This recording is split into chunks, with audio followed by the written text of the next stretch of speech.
Welcome to Darrell Tully Stadium in Houston, Texas. It's the World Youth American Football Championships on Easter Sunday, brought to you by Legacy Sports Network, presented by Ronald McDonald House Charities. In our first game for third place, it's the Eagles taking on the Texans.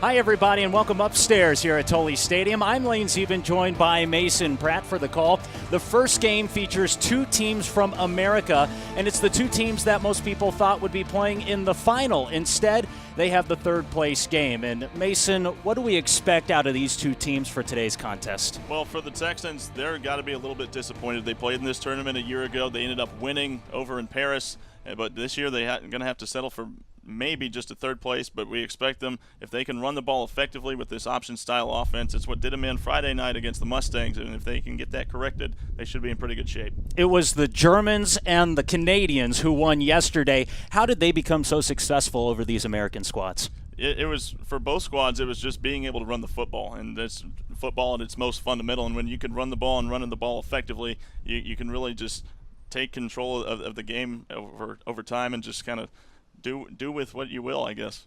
We're going to find out what's going to happen in this third place matchup between the Texans and the Eagles when we come back. We'll take you field side in just a moment.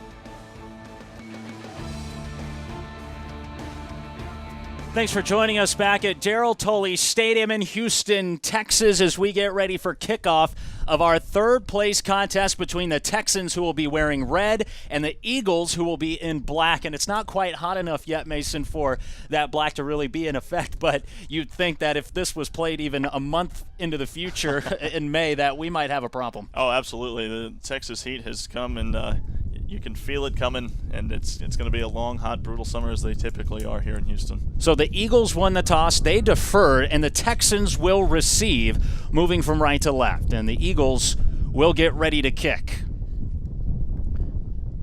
Couldn't ask for more beautiful weather. Clear skies with just a few clouds in the area, about 75 degrees here in Houston, Texas. And kicking for the Allstars, the Uncle Chuc Allstars, the Eagles, will be Eric Gamble. Gamble, the left footer, places it on the 35. It's a little squib kick towards the 40, and it's taken in by the Texans right there.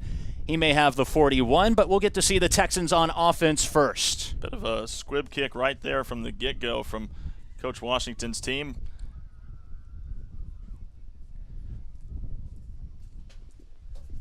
The quarterback for the Texans is number 11, Zach Daniel. And Mason, you saw him a couple of nights ago on Friday as well. What does he bring to the table? Well, he's a fast runner, and I think we're going to see the sub quarterback in, Mason Humphreys, as well. We also saw Keegan Oddie go in at the quarterback position. We don't expect to see him in at the quarterback here today, but it's going to be a two-man job here at quarterback for the Texans. Praise Okori is the running back to his left, and the handoff goes up to middle to the fullback, and immediately on the tackle for no gain. Texans will have 2nd and 10. Like a great stick there by Antonio Brooks. He played a heck of a game on Friday. He was one of the few players for this Uncle Chuc team that had a little bit of success running the football and making a great play there on defense. So they'll reset out of this offense that looks to be in the pistol formation before Daniel sneaks up under center. He's got a Corey to his left, fakes the handoff, and a tackle in the backfield for a loss. coming through. Brad Pinkerton out of Aragon Middle School with a stop. And there you see the first look of this option offense that we expect to see from the Texans here today. They fake the handoff up the gut to the fullback, bring it out to the edge, and Zach Daniel just doesn't have enough real estate to get the pitch away, and it's a loss in the backfield. Call it a loss of 2. It'll be 3rd and 12 for the first offensive possession of the Texans.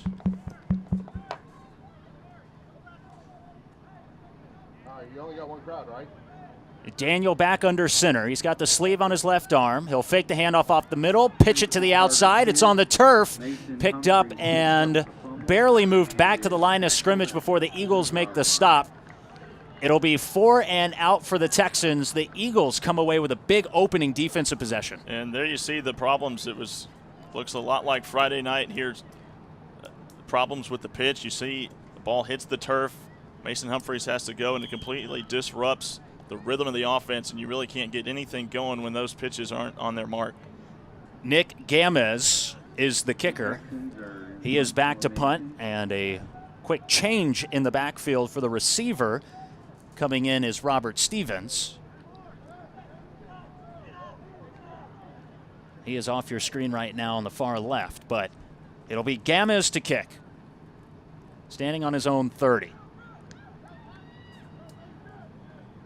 Lands on the 35 and bobbled at the 21, and then finally picked up, looks like right about the 20, which is where the Eagles will start their first offensive possession. And for the Eagles, they're going to look to run the football as well. And big number 34, Charles Woods for the Eagles. He had a lot of success running the football on Friday night. He's a big kid, also did a great job. They'll get him out on the edge to get some lead blocking as well. So he's a big kid, and he had a few decleaters. There you get to see the Texan defense. And here comes the offense of the Eagles. And we were told that there could be 2 quarterbacks in the mix today. One of them's Eric Gamble, who did the opening kickoff for the Eagles. The other is Nick Chuc. Both of them, Chuc out of Langham Creek High School.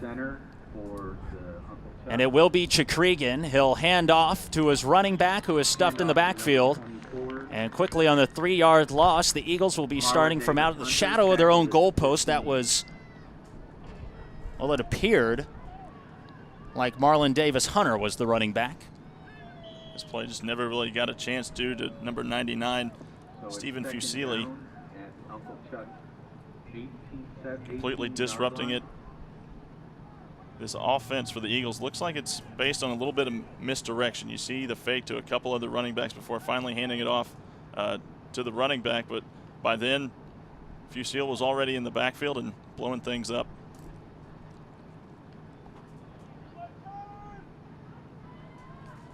Eagles trying to get sorted out on offense. It'll be Gamble in at quarterback. We told you they'd be switching the 2 out, Chuc and Gamble. And Gamble will fake the handoff, try and bump it outside. He's wrapped up in the backfield and taken down for another loss. Antonio Brooks was in the backfield with him, couldn't get the pass off, couldn't get the handoff, and the Texans are right there. A bit of a read option look here from the Eagles. Gamble keeps it. Great job blowing it up in the backfield. Number 55, Sammy Al-Hamoudi.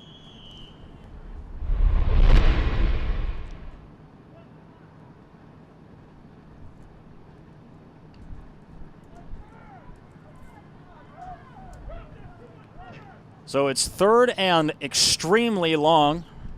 Backed up to within their own 10-yard line. It'll be Gamble again at quarterback. This time he does hand off.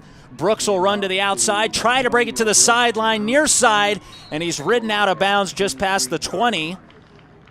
He picked up what appeared to be 14 yards, but it's not enough for a first down. It'll be 4th and about 7. Again, back to that read option look. This is something we didn't see on Friday night. Low snap. Gamble does a great job, finally gives it off to Brooks, and there you see the speed and the stiff arm. Brooks turns the corner. Not enough. Great hit, though, by Tristan Tenney. Forced him out of bounds before Brooks was able to pick up that first down. So on what looks to be 4th and 7, they're going to go for it with Gamble still at quarterback. He's got Brooks to his right.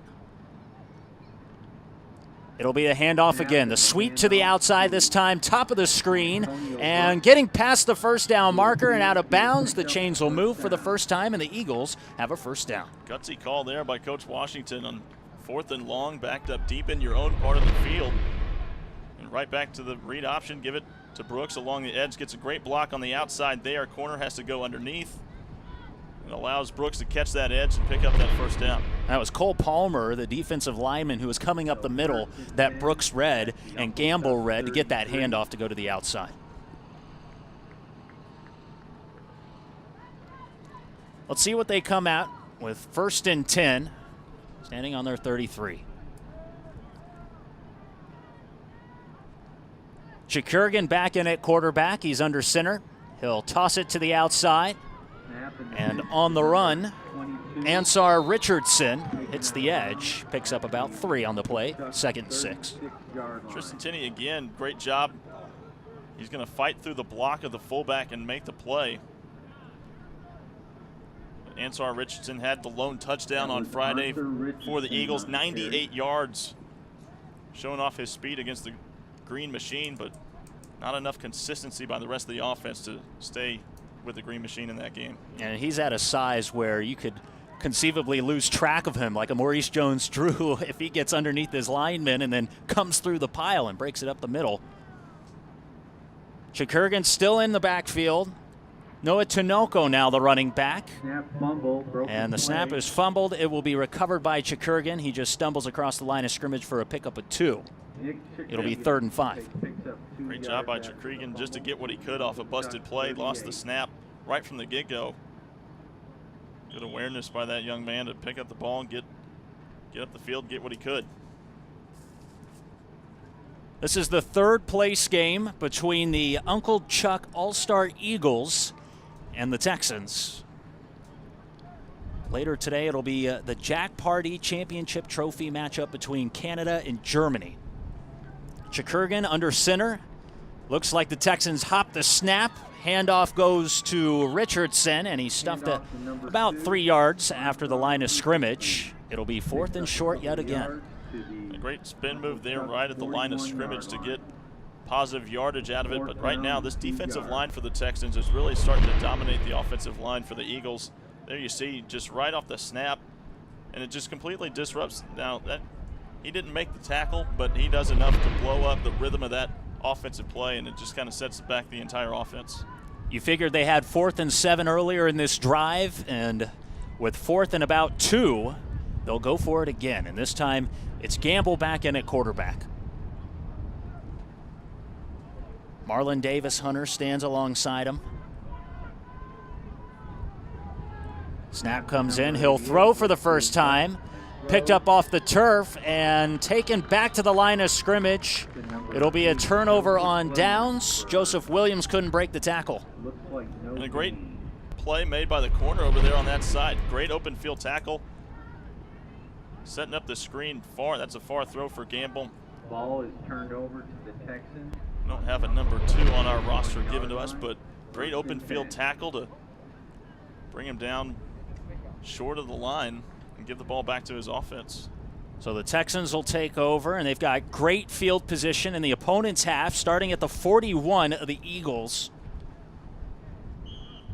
They started on their own 41 in their first drive. We've got about 4:40 remaining here in the first quarter. Under center is Jack Daniels. Daniel again under center. Texans with movement, fakes the handoff, try and break it to the outside, and he's wrapped up right at the line of scrimmage. Again, that defensive line, both teams trying to figure out where they can find those creases to get through. And right now, you saw the Texans trying to get out on the edge and maybe use that speed to get some positive yardage, but this play looked like it was busted right from the get-go. His running backs going one way, Zach Daniels turning another. I think he turned and saw that his running backs were going the opposite direction. He said, I need to get out of this bad situation. Well, he decided against the handoff, and so far it's been all the wrong moves for the Texans and the Eagles on offense. Their defenses, though, have been lights out so far in the first opening drive. This is just the second offensive possession for the Texans. He lost 2 yards on the play. Call it 2nd and 12. Drops back to pass. Daniel almost tackled in the backfield. Has somebody hot on his heels. Lost it down the field. Almost intercepted. Wilson Oakes couldn't bring it down. That was a cupcake waiting for him. Yeah, for a defensive back, you couldn't ask for a better ball to be intercepted. Zach Daniel does a great job breaking free of the would-be sack there. Jonathan Iwolo, but tough throw for Zach Daniel, not being able to set his feet, having to throw on the run. Threw it well short, and despite the almost interception, the pass was almost completed. He was looking for Jalen Garza down the field, and if he completes that over the cornerback, he's gone for a touchdown easily. Instead, it's 3rd and 12, which is what they had in their first opening possession as well, and they were unable to complete it. They had to settle for a punt. This time Daniel will hand off up the middle on the run, and an easy pickup for Praise Okori, but he does not have enough for the first down. About a gain of 6. It'll be 4th and short. Now you're wondering if Coach Cunningham was just trying to get half of it there and had full recollection of going for it on 4th down, just tried to get as much as he could on 3rd down, make it a 4th and manageable perhaps. And it looks like the offense is staying out on the field. Well, the Eagles went for it twice on 4th down, Mason, and they completed one. They botched another. Let's see if the Texans can counter with a 4th down conversion of their own. Daniel, this time under center, with an even set line, and he may have got the defense to jump. A hard count from the quarterback. They will, what looks to be offside is the call. Offsides on the defense. Don't know if it's quite enough for a first down, but it does make it 4th and much shorter than it was. Looks like it'd be about maybe a half yard short of the first down marker, but offense still sticking with it. That's a you don't want to call it a play, but it's a strategy you see a lot of times on 4th down. The offense goes with the hard count, trying to get the defense to jump, and that's exactly what happened. Well, he's got Carter Kidd to his right, and the handoff instead goes to Mason Humphreys, and he is taken down shy of the 30. They needed to get to the 31 on 4th and short, where the Texans held. And the referee is going to call for a measurement here. Trying to go with the fullback quickly up the gut, trying to catch that defense perhaps flat-footed. But a great individual effort there by that Eagles defender to break the play up in the backfield. Trying to give it to Humphreys. Quick up the middle. And Antonio Brooks making the play.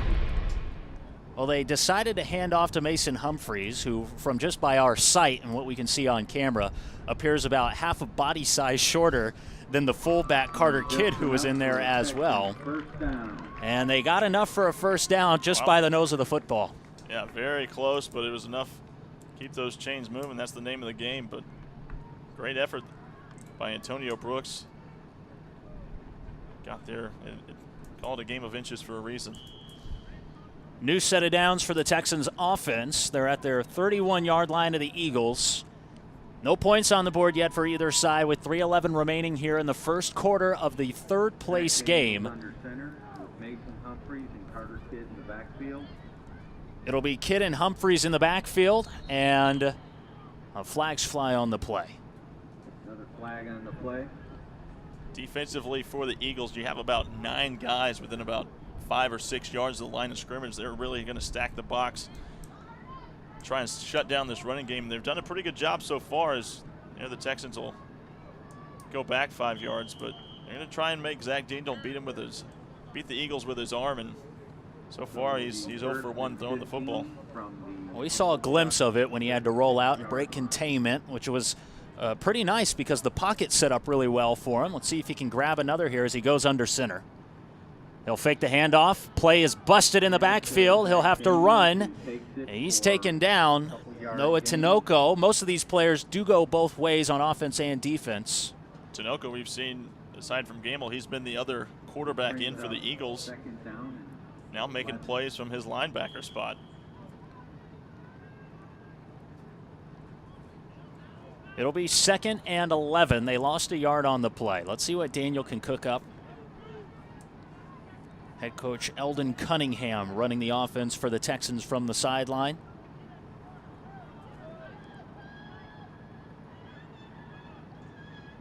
Fakes the handoff up the middle, quarterback keeper, and taken down. Tyler Luck on the tackle after a pickup of 5 yards. It'll be 3rd and short. See the option look again by the Texans. Zach Daniel rolling out to the left side, had his pitch man if he wanted it, decided to cut it upfield, get what he could. Nice little 5, 6, 7 yard pickup right there. Would you say so far that Daniel's making the right reads through this first quarter? Certainly on that play. We haven't seen him really, well, we've seen one pitch and it's got a little bit off the mark, and that was problems on Friday. So he might be, that might be in the back of his head. Oh, Humphreys will get the handoff, and he's pulled down by his jersey. Big tackle from Charles Woods to stop him in the backfield. Another tackle for loss, and the Eagles will have to protect another 4th down. You mentioned it a moment ago, both these offenses really struggling so far to find any kind of rhythm as they just come right through the A-gap. Charles Woods, we'll see him in at running back too. Like you said, a lot of these players go both ways, making a play from the linebacker spot. He's a big kid. Timeout taken by the Texans. That'll be their first with about 58 seconds. We're going to take our first break here on LSN.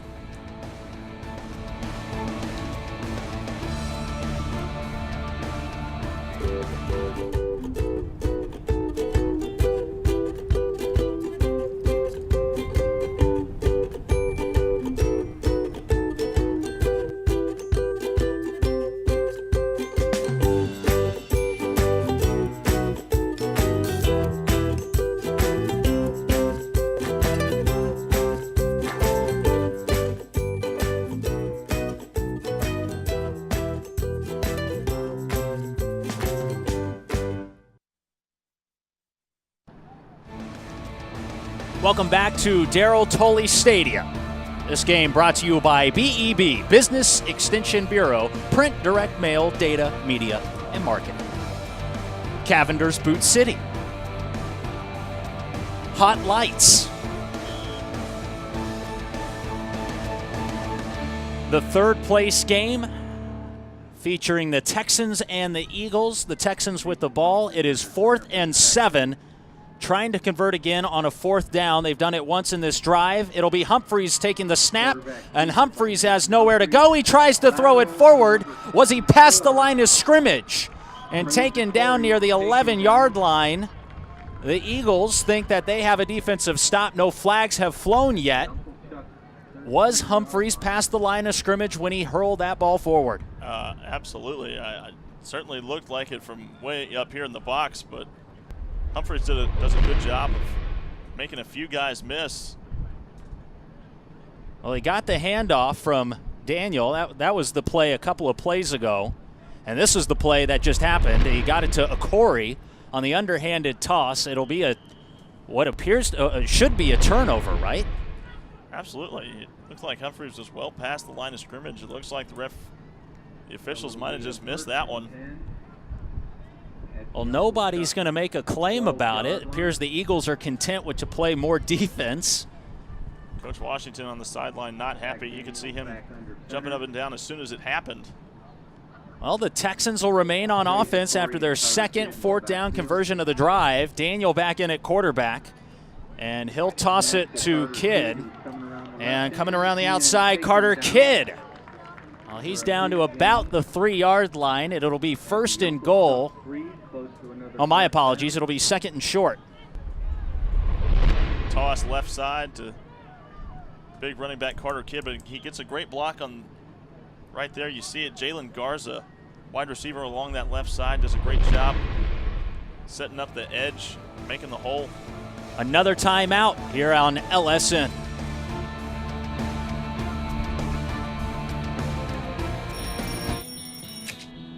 At 6 a.m., millions of hardworking Americans roll out of bed. Early risers, we call them, go-getters. Walk to the train, grab a coffee, at their desk by 7:30, ready to take on the world. Pretty impressive.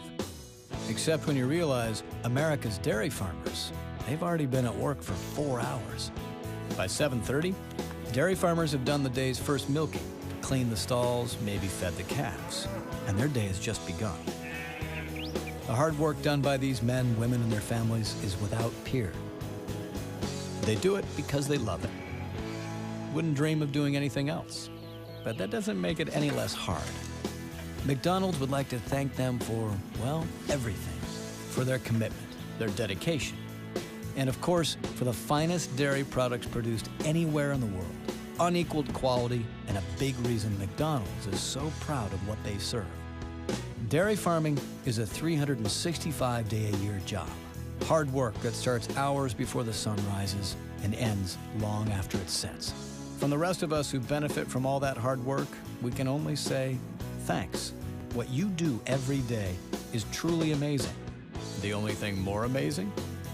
How in the world you ever found the time to pose for all these cool pictures.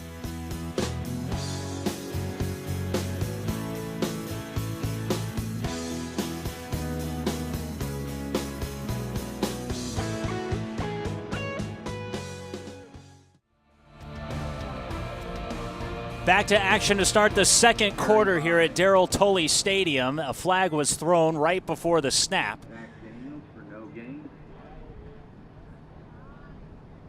And they may have picked it up and just, well, no, they are walking it off right now. A false start is the call. It still should be second down. But Mason, if we take it back a few plays further, right at the end of that first quarter, it was a forward lateral that appeared to be called a forward. It should have been called a forward lateral by the quarterback Humphreys to his running back Corey. Yeah, Mason Humphreys initially did a great job making something out of nothing, breaking through tackles. I guess he knew he was well short of the sticks on fourth down, just decided to chuck it forward. Officials, an easy miss right there. It's a Corey in the backfield, Kidd to his right, Daniel under center. It is 2nd and 5 with a chance to get in the end zone. First, it'll be a Corey spinning his way into the end zone. An 8-yard run. The Texans strike first. They go up 6-0. Now, looks like the Texans offense finally maybe finding a rhythm now. Toss right side. Great block there by Carter Kidd. Sets the edge. And Corey just does the rest. Cuts it up the middle.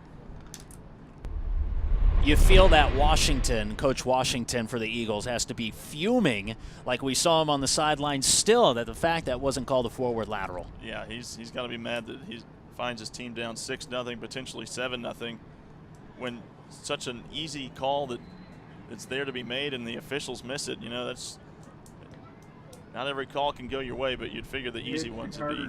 Well, they'll go for 2 here, and sliding into the end zone is Kidd. That'll put him up 8-0. But you're right. You'd think that with a big play like that having effect and points are being scored, that there would be a shot for Washington to get redemption later in this game. Well, he's just got to forget about it now. You see the 2-point conversion by Kidd following his blockers. It looks like here on this Sunday afternoon they've kind of gone away from the option style look that we saw on Friday night. To create, find, and support programs that directly improve the health and well-being of children, particularly in the areas of healthcare and education, guiding us in our mission are our core values for the Ronald McDonald House Charities, which is supporting this World Youth American Football Championships. Yeah, such a great event. Game of American football, I guess, is starting to go global. And it's a surprising fact that both of the American represented teams of the Texans and the Eagles are playing in the 3rd place game, while the Green Machine and the Mustangs from Germany and Canada, respectively, are playing in the championship. Not only the American teams playing in the 3rd place game, teams from Texas. I figure Texas has to have a pretty good stranglehold on American football. This will be the Texans to kick to the 36, taken in by the Eagles, and not going very much further after that. Maybe a pickup of 2 yards. It'll be the Eagles' ball. They'll be on their own half. Chuc, 36. They'll start at the 37. They had a turnover on downs after they completed 1 first down. They went 1 for 2 on a 4th down conversions. Corey's 8-yard run has them up 8-0 after the 2-point conversion. So the Eagles now starting on their own 37 will have a chance to strike back. It'll be Chukrigan, my apologies, on the ball. Richardson in the backfield. And out of shotgun.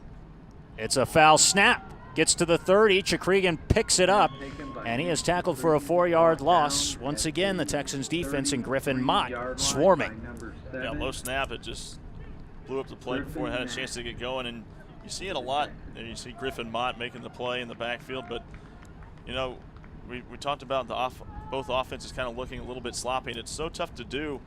It's tough just to get practices in. We talked to the Coach JP from Canada today. He says, you know, we only get about 6 or 8 practices, and it's tough to do when you're pulling kids in this kind of all-star format. Chuc on the snap. This time hands off to Richardson. Breaks it to the outside. Finds his way back to the original line of scrimmage before he's taken down by 3 red jerseys. That'll be 3rd and long. Back to the original line of scrimmage. Well, I heard walking in, head coach Eldon Cunningham, who is the proprietor of setting all of this up, tried to talk to the German team about where they could go practice. And, you know, there's so many places around here in Texas especially. I'm sure it's overwhelming on the different number of venues that all these teams can go find. But you're right, the limited availability to go do it is usually the problem. Handoff up the middle is going to result in a loss of 2. It was again Richardson on the carry. It'll be 4th and long. They went for it last time on 4th and long like this in their own half. See the defensive line penetrating, making plays in the backfield. Sammy Allstars and Cole Palmer. Al-Mutadi on the tackle. Let's see if the Eagles decide to punt. Brings up a 4th down with 12 yards to go. We wouldn't expect it on 4th and 12.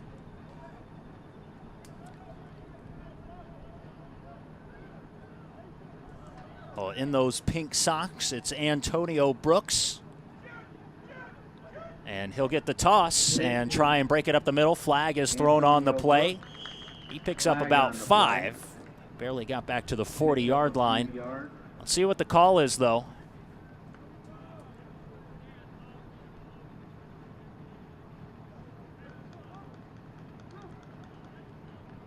Our head referee calling an illegal shift on the offense. It is declined. Another turnover on downs for the Eagles. This offense for these Uncle Chuc All-Star Eagles is really struggling so far through about this first quarter and now into the second quarter. They just can't really find a rhythm offensively, and it was their problem on Friday as well. 39-yard line. 3rd possession for the Texans. Last time they started on their opponent's 41. This time they'll start on the 39, the opposite side of the 40.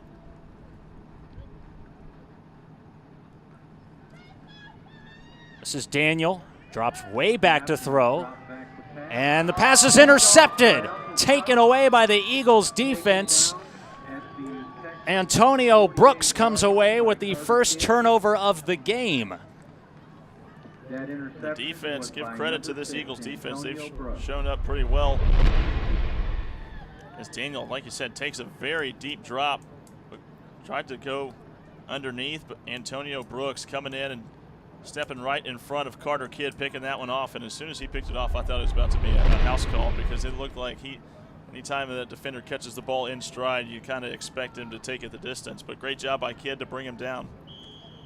Oh, Kidd was wise to it. He was right there with his left hand outstretched, and you can see how winded he is, having run the ball a few times already and then tried to receive his first pass. It didn't get there. Interception comes at the hands of Antonio Brooks, and the Eagles are quickly back on offense, this time starting in opponent's territory for the first time. The drive will begin at the 47. Handoff goes up the middle. It'll be Charles Woods, and he picks up 2 yards before he's taken down. 2nd and 8 coming up. We talked about the struggles that this offense has so far for the Eagles, and anytime that you're swapping quarterbacks just about every other drive, it can be tough for the offense to find a rhythm when you're constantly putting in a new quarterback. We've seen Randall, we've seen Chuc. Well, they gave him just 1 yard on the play, so he's at the 46. Still Woods in the backfield. Gamble lines up in the shotgun formation. The snap bounces to him, throws to the outside, and again almost intercepted. This time Humphreys wanted to make his house call of his own. Oh boy. Humphreys did a great job reading that play. Is just a little curl style route. And Humphreys, if he was just a little bit taller, like you said, I think he would have been taking it the distance as he stepped right in front of that ball. Randall, lucky that that wasn't a pick six. Santee was the intended wide receiver. And Gamble will stay in at quarterback. He's got Brooks to his left. Brooks, who made the interception, will get the handoff and take it up the middle before he's upended right at the 45. Big tackle comes in from Stephen Fusil. Down by number 37, Connor McGuffey. Connor McGuffey also in on the stop. It'll be another fourth down, this time a little more manageable, 4th and 7. It's not something you often hear about a 4th and 7 being manageable, but we've seen the Eagles, they've struggled so far on 4th downs. They've had to turn the ball over several times, unable to make plays. They ought to try hurling the ball forward past the line of scrimmage. I'm sure Well, the clock's rolling under 8 minutes with the Texans still leading 8-0. 4th and 7's the call. And Gamble's still in at quarterback. He'll get the snap low at the knees, drops back and fires it down the field. It's just a jump ball, and it's knocked out of the air. Tristan Tinney got a hand to it. Intended wide receiver was Brooks. Yeah, they just send Brooks on a go route. Randall not quite enough arm to get it there. Oh, my apologies, that was Stevens. A great job by Tinney being aware.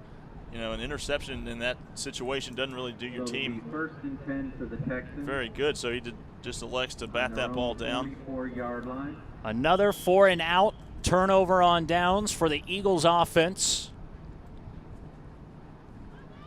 Texans will get it right back, trying to make up for that interception that Daniel threw to Brooks last time out. Daniel under center, and he'll toss it. Carter Kidd, and he comes back up the middle after trying to break it to the outside. He'll pick up 2 on the play. 2nd and 8. He and Antonio Brooks getting pretty acclimated to one another as Brooks made the tackle there. Bring up 2nd down and 8. Toss play, design left side. Carter Kidd showing off his vision. Sees the hole towards the middle and elects to cut it up. Well, the Texans have the only score of the game. It was in a Corey 8-yard run. And now it's Humphreys and Kidd in the backfield. And up the middle, it is a quarterback keeper. Daniel has himself a few yards. May have gotten back to the line of scrimmage barely. It'll be 3rd and 7 if they gave him that one. Hunter Adams for Uncle Chuck. The Jack Party Championship Trophy game is coming up after this. It'll feature the Green Machine against the Mustangs. Canada, the Mustangs, the Green Machine, the Germans. The Germans have a wealth of support here. Talk more about them coming up in just a bit. It's 3rd and 7. And Daniel got the defense to jump. He got the snap. Wanted to take it up the right side, but the whistle stopped the play. Was it an offsides call again? Or perhaps did they catch Daniel maybe moving his head too much? You see it. Offsides. It's the 2nd time that the Eagle defense has been caught offside, so march off 5 more yards. 5-yard penalty. So far, the only penalties have been an illegal shift, a couple of offside calls, and 1 false start. Yeah, and really, those penalties by the Eagles defense have been one of the best things going for the Texans offense. They've had their struggles as well, but they've had some manageable 3rd and 4th downs due to Eagle penalties. Daniel will toss it to a Corey breaks it to the outside, finds the 40, stops and goes back to the middle of the field. Tight ropes the sideline before he's taken down inside the 25. the biggest play of the day for either side, and it's a Corey finding his way close to the red zone. Wow, great vision on display by that young man as he ran the ball. Another toss coming out to the right side. Looking, ball in the other hand, young man. But a great job weaving his way in and out of that Eagles defense for a big gain, and no doubt the biggest play so far for this Texans offense. Down to the 22 officially, and that was on a 3rd down. They'll restart it with 1st and 10. About 5:30 remaining here.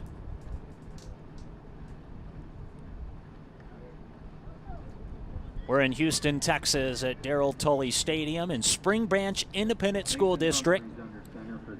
Stratford right next door, Memorial down the way.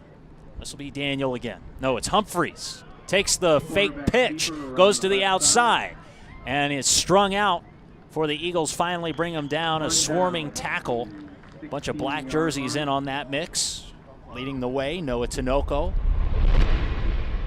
Misdirection here, but the Texans fake the toss, going to the right side.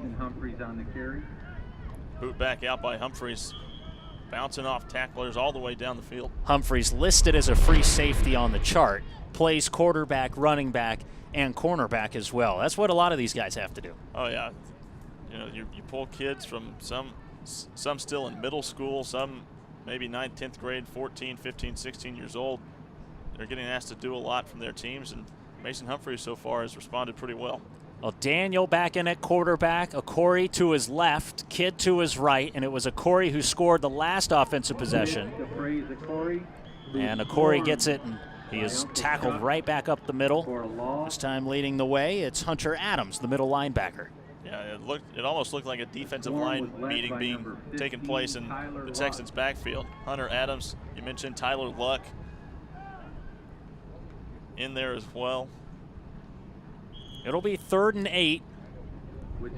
Loss on the play of 3. Well, cracking the red zone for the 2nd time in their last 3 offensive possessions. The Texans trying to find a 1st down. This time it's Humphreys back in. It'll be a quarterback keeper right up the middle, catching the Eagles off guard. He didn't quite get to the 1st down line. He did pick up about 6 on the play. Close to 7, mark it 4th and 1, and they'll surely go for this one as well. Absolutely, Coach Cunningham sticking with the offense. You don't typically see a quarterback sneak go for 7 yards, but right up the gut of the Eagles defense. And another 4th and manageable for the Texans. Well, it was Daniel who threw an interception on the last offensive possession. The only score coming from a Corey on a run. Humphreys hands it off to Kidd. He stumbles across the 1st down inside the 10 and just to the 6. A pickup of 5 has him with 1st and goal. Brought down at Carter Kidd, the 6-yard line. more powerful of the backs we've seen so far, just quickly up the middle. This Eagles defense seems to have some holes right up the middle.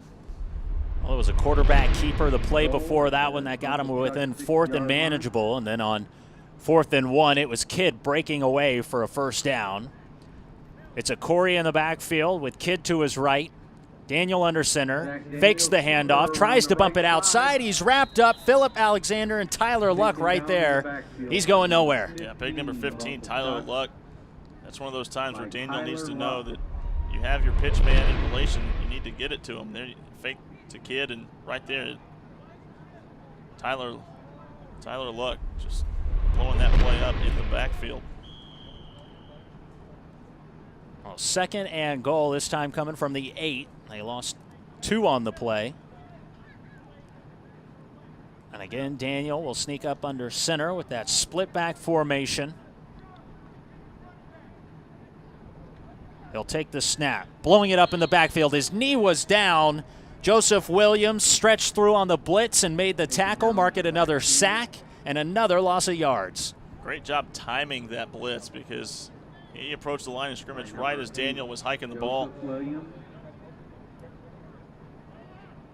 Well, Daniels caught him a couple of times with a few offsides. Now it's the Eagles' chance to pay them back. Well, the Texans with 2 timeouts with 1:26 and counting remaining on the clock. So they'll probably milk this down as much as possible before we reach halftime. And on 3rd and goal from the 11, they'll have some work to do before they get into the end zone. See how Daniel handles it this time. The toss to Kidd. Kidd up the middle. And he is tackled right before he reaches the line of scrimmage. Derek Jackson right there out of Cy-Fair High School. Brought down for a 1-yard gain. Toss left side. Still You got to think that Coach Cunningham's going to maybe elect to go for the field goal here, but not before he takes as much time off the clock as possible. Timeout is taken by the Texans. That's their second. They'll have one left. We'll take a break with 45 seconds remaining here in the first half.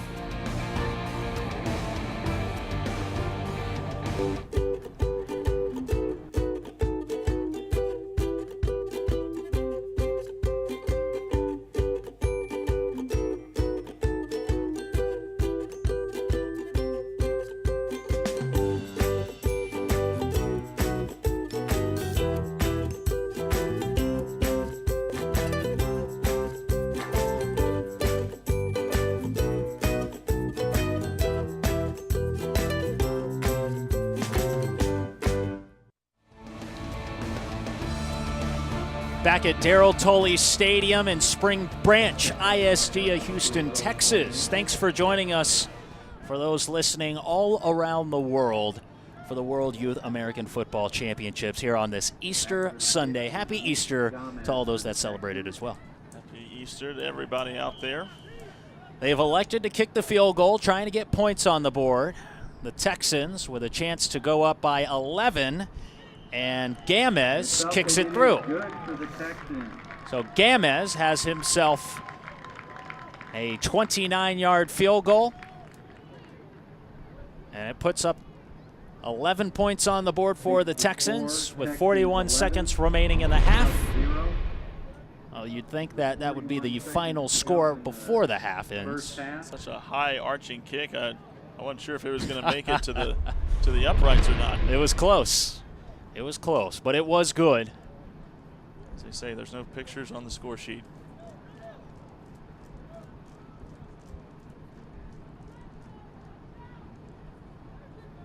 So we're ready to kick it off here again. Don't forget the Ronald McDonald House Charities of Greater Houston and Galveston Incorporated is one of our sponsors today. They believe that when you change a child's life, you change a family's, which can change a community and ultimately the world. Coach Cunningham, who is the founder of this World Youth American Football Championships Association. Kickoff comes and it's out of bounds. That'll throw a flag. That's not what you want right before the half ends. Coach talking about how earlier in the week they took some of these teams. It's not just their job to play football when they come in from across the country, from Germany or France, which is also one of the teams. There are 5 of them in this league, but it's also the host country's job to show them around, and they do the Ronald McDonald House Charities as one of the events, which they did on Tuesday. Yeah, we were talking to Coach Friedrich from the Green Machine on Friday, and he had his team. His team actually staying with host families here in the Houston area. So some of them on the Texans team. Right. So these players are getting acclimated to one another, but said that they've had a lot of fun going to the malls and whatnot, and even taking in some Texas barbecue. Now they went to the San Jacinto Monument as well. They've done a lot of sightseeing. I'll tell you, at the age of 16, I wish I was going overseas like that. Absolutely. Chakrigan in at quarterback to throw. The lefty tosses it high, and it's caught. Richardson on the grab. Well, it's a chance for maybe the Eagles to put up points before the half ends, and 35 seconds remaining. They'll take their first time out. Just a go route by Richardson. Chakrigan throwing it up there. 2 receivers in the area. Richardson going up high and snagging that ball out of the air. Going up to attacking the ball at its highest point. Biggest play of the game so far for the Eagles. Yeah, we've had a big run by a Corey that was 20 yards plus. This one coming in at 30 yards plus. Well, the Texans up 11-0, but with 35 seconds remaining, Mason. You'd think that a score here for the Eagles would do them some good because the Texans got the ball to start. The Eagles will have it coming out of the second quarter, the third quarter. Right, like you mentioned, it's a great opportunity to get back into this thing down 11-0. You can score here, even a field goal, get you right back in it, then come out in the third quarter and get to work. Head coach Bo Washington and this Eagles team, Uncle Chuc Allstars is their official name. They represent the United States. They're based out of Texas. Yeah, Coach Washington, it's a inner city, kind of underprivileged children. Let's see what Chuc can build up. He's under center with 3 in the backfield. From the 30, it'll be a toss to the outside. It's Charles Woods trying to get to the outside and out of bounds, which he does. The clock will stop, but he only picked up 2 on the play. Pushed out of bounds by number 54. Is that just trying to keep the defense honest after that long pass play down the field? Yeah, I'm struggling to understand what Coach Washington's going for there. You're going toss left side with not even your speediest running back, you're more of your power running back. Joshua Hughes on the Luckily, takedown. Woods had just enough speed to get to the sideline and out of bounds to stop the clock, but you would figure 28 seconds left, only 1 timeout that you'd head to the, or 2 timeouts, excuse me, that you go to the air a little bit more. Well, Chuc, the lefty quarterback, stays in. He'll be under center. A flex bone formation. And the snap's fumbled. And jumping on top of it is Chuc. And the Eagles will have to burn another timeout as the clock continues to run. It's under 20 seconds. And let's see what Washington does. Ball is recovered by He's standing on the sideline with his hands on his hips and finally takes that timeout. They'll have 1 remaining. 2 botched plays that you don't like to see. A run to the outside and then a fumbled snap, and it has them at 3rd and 10. Well, the Eagles trying to strike right before halftime. And Mason, it's taken a quarter and a half or so to get these teams warmed up, but we saw the Texans strike with their turnover and then turning that into an Okori 8-yard run to put them up 8-0 after the completion, the 2-point completion. And then we saw the Eagles try and take it down the field, and they've had turnover on downs every single possession. Yeah, just about. This offense for the Eagles can't really seem to find its rhythm. They had the big pass play a moment ago, but really that's been about the only signs of life from this Eagles offense so far through almost 1 half of play. And the other scoring play was a field goal from Gamez. 11-0 our score. 13 seconds remaining here in the first half. Texans on defense. The Eagles will break the huddle and come out ready to strike.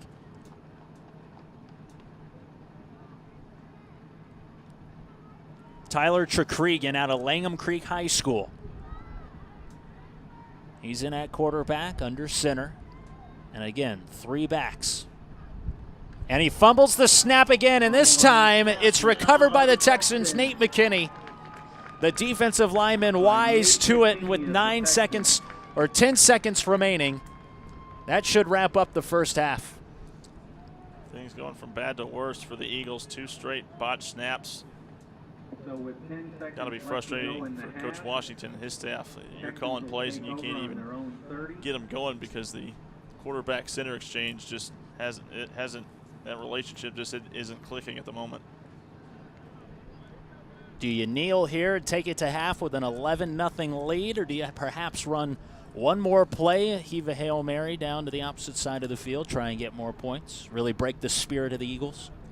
It's certainly an option for Coach Cunningham, depending on how aggressive he wants to play this. Because, yeah, like you said, that still just a 2-possession game, and with the Eagles getting the ball to start the second half, why not take a shot down the field?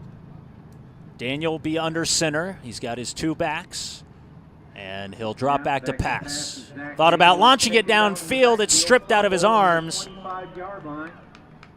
I don't think it really matters who recovers it. Time is close to out. They do have 1 second and now 0 left on the clock. That was Brad Pinkerton who made the stop. He forced the fumble, but They'll call it halftime. 11-0, the Texans take this big lead into the break here on LSN. We'll talk more about it when we come back.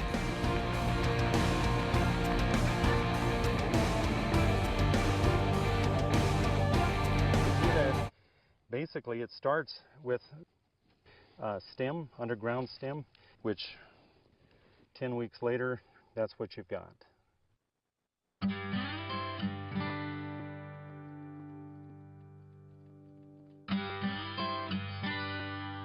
Lamb Weston started business with McDonald's in 1971, so it's been 38 years, and it's been a wonderful relationship. I think one of the things that McDonald's expects from us at all times is continuous improvement, whether it be in food safety, in product quality. They're always raising the bar and expecting more from us as a supplier.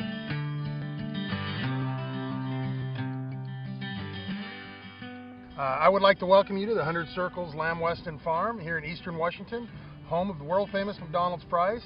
I'm Troy Grimes. I'm the Director of Farm and Dairy Operations here at the corporate farm. 100 Circles was put in about 1975, and at the time it was 100 Circles. In about 1997, the farm was expanded to what its current capacity, which is roughly around 158 circles at this point in time. A third of this farm goes into potato production every year, and that starts about March 10th. We start planting potatoes, and about 120 days later we start harvest right around the middle of July. When we're digging potatoes, we can dig anywhere from 1,000 to 2,400 tons of potatoes per day that we will send into the Lamb Weston facilities for processing. The majority of those go into McDonald's fries. In the background, you'll find an example of one of our irrigation center pivots. It's comprised of wheel and motor assemblies that are supported by a tower pipe, which is a pressurized pipe, and from that you'll have drop hoses that apply water through the sprinklers near the crop canopy. The principle behind farming in a circle is it's a very efficient way to farm, especially higher value crops, where timing of water application and fertility, which is also applied through the water. So as we look at protecting our natural resources and applying the proper waters and efficiencies to the field, the center pivot is a very efficient way to do that. Basically, it's the human touch that of the person being out in the field, whether it's myself as the agronomist or the grower. We're all environmentalists out here in the field.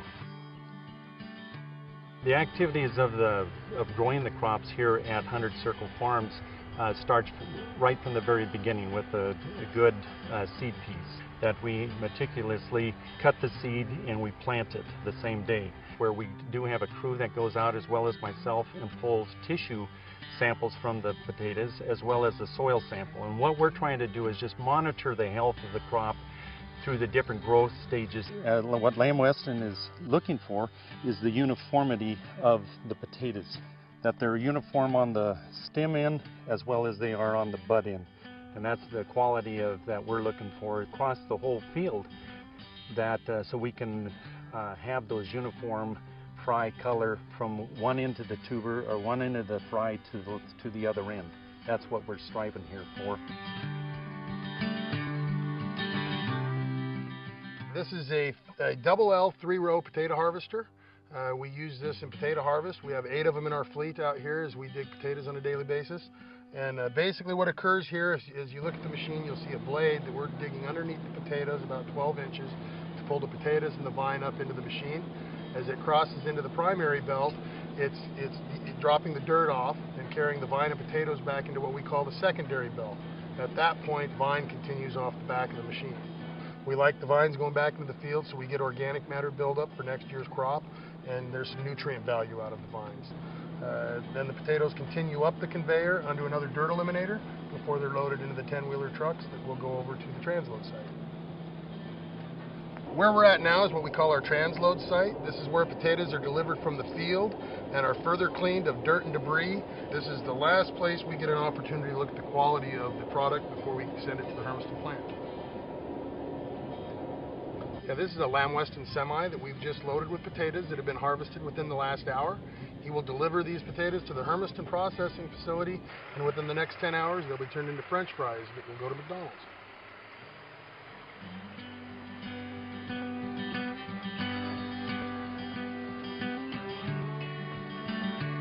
Hi, my name is Mark Schuster. I'm the production manager here at the Lamb Weston Hermiston plant. Welcome to the Hermiston plant, where we've been proud makers of the McDonald's world-famous French fry for over 35 years. Here we are out receiving, and this is where we bring the potatoes into the plant for processing. Each one of these trucks holds between 25 and 30 tons, and this truck just came from 100 Circles Farms. As you can see here, we're going to take a sample off each truck, and we're going to move them into our raw product grading lab, where we're going to look at the potato for things like color, shape, all the things that make up the quality aspects of a potato. And we do that to make that quality McDonald's French fry. Here we are at the steam peelers, and what we do in this process is we remove the peel from the outside of the potato. After the potatoes leave the peelers, they'll move to the barrel washers. That will then just use water to rinse the loosened peel off the outside of the potatoes. At the trim tables, what we're primarily doing here is we're going to remove anything that came from the field, non-potatoes like rocks or vines or corn cobs. But the trimmers are also going to trim off any major blemishes that may be on the potatoes. After the trim table, the potatoes move to the water cutting system.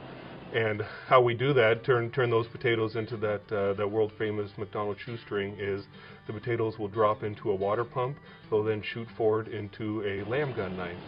And as you can see, what it is a grid of knives. The potato will shoot through at about 70 miles per hour. Now we're going to start the processing of the French fries, and we call it the art of processing. Each step that these French fries go through, we're building quality in, because at the end of the end product is we want a good, consistent French fry for McDonald's and their customers. What the blancher does, it'll remove the natural sugars. The blancher will also set up the internal texture of a French fry. When you go to McDonald's and you open up that French fry, look inside, it should look nice and fluffy like a baked potato, and that's what the blancher does for us. After the blancher, the strips will then go into our dryer. What that does, it really sets up that nice external texture when you bite into a McDonald's French fry. Here the French fries are at the fryer, and they'll enter the fryer for a quick partial cooking process in trans fat-free oils. And what the fryer does for us is it gives it that nice crisp exterior texture, nice crisp shell, and gives it a little bit of color and a little bit of flavor as well. After the French fries leave the fryer, they'll go into our freeze tunnel. And quickly the freeze tunnel will bring the temperature of this product down to under 10 degrees. And really what the freezer does, it really preserves the integrity of the product and allows it to be shipped all over the world. Sensory evaluation is a methodology that McDonald's has asked us to perform to ensure that the eating experience is something that we review here at the plant as well. Frying the French fries is the first step in our evaluations. We'll cook them in the same fryer that they use in the restaurants. We use the same oils, the trans fat-free oils that they use in the restaurants. The first thing we look at is color. We look at the overall appearance of the product. So we'll look at its color based on what a known target would be, McDonald's optimum product. We'll then look at it from a textural standpoint. And in the textural, you have to break open French fries, look at the interior. What does it look like? And that is several different components to that. One is to put the French fries in a machine that actually measures the color of the French fries and gives us a firm number that we can then use to determine if we're in the right range and compare them to a chart that shows them what's acceptable quality and what's not. So all this is in order to duplicate what they do at the restaurants so that we can make sure that what we're providing is what the consumer is going to get.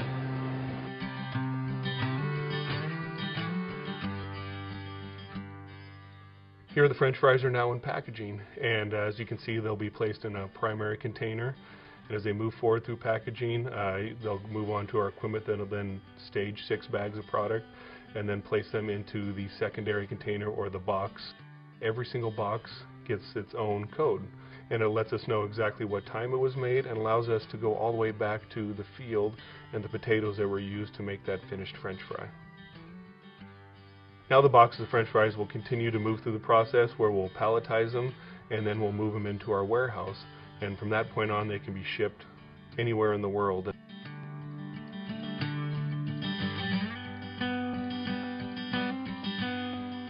Everyone takes great pride in the fact that we have been McDonald's producers since 1975, and we take a lot of pride in that. We have a lot of passion in the products we make here. McDonald's is a big part of who we are, and we also know that McDonald's trusts us to every day to make the quality products that they expect and their customers deserve.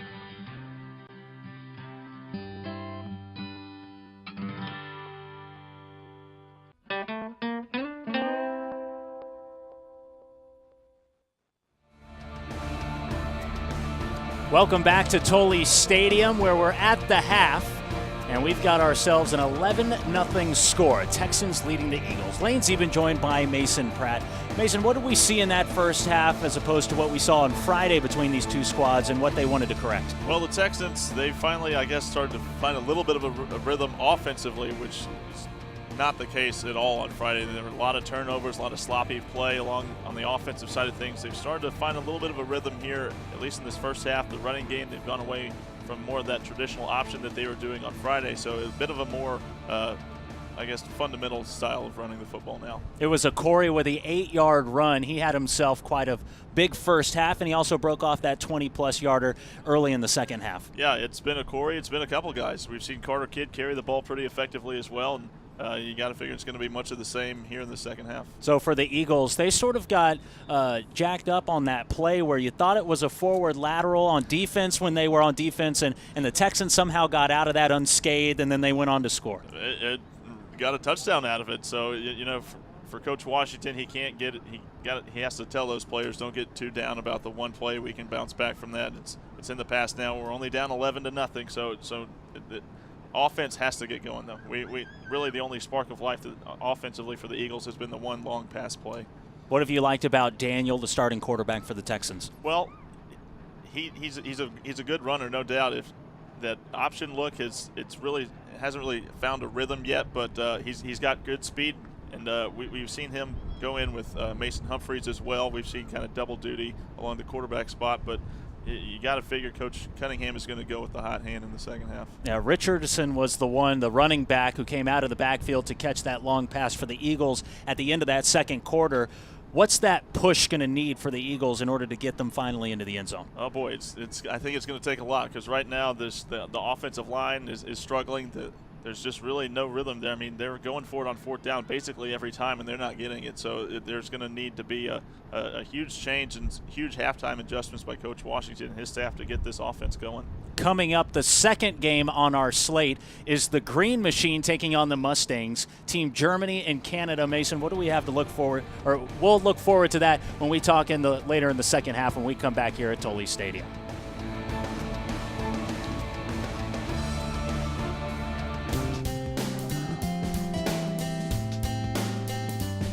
I'm Deanna De La Garza, and I am your local McDonald's owner-operator. I grew up right here in this great state of Texas, and I am a proud member of your community, and so are our employees. And through the Ronald McDonald House Charities of Houston, Galveston, we support numerous initiatives that benefit education and the community. Our Fry Fund has pledged over $1 million to the Ronald McDonald House Caremobiles, which provide free health care services to families in need. The fund also awards college scholarships to outstanding high school students. There's so much more to learn about McDonald's, your owner-operators, employees, and the things we're doing in your community. I'm Jonathan Chan, and I'm a proud Texas McDonald's owner-operator. Did you know that Texas owner-operators contribute more than $1.4 billion annually to the state economy and the communities we serve? That's $3.8 million a day. In 2012, we employed over 65,000 Texans in our 1,100 McDonald's restaurants and paid more than $650 million in taxes. As community partners, we are dedicated and invested in Texas, our neighborhoods, as well as you and your family. We support numerous educational programs, community organizations, and donate nearly $500,000 in Ronald McDonald House Charity scholarships each year. We invite you to learn more about McDonald's, our menu innovations, and our Texas hospitality. Visit us at www.mctexas.com or your local McDonald's.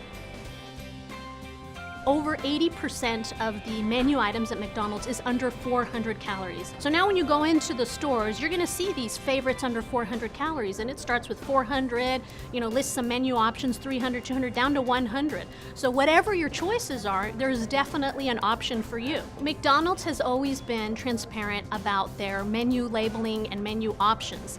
They have been showing their consumers the calorie levels and the nutrition information since the 70s. And it has evolved now to where the place that you're ordering, you can see the calorie levels. You go through the drive-through, you're gonna see the calories. You come into a store, posted right there, you're gonna find your calorie levels. And I think this is just another option for customers to really decide, what they wanna eat and find something that fits their health goals.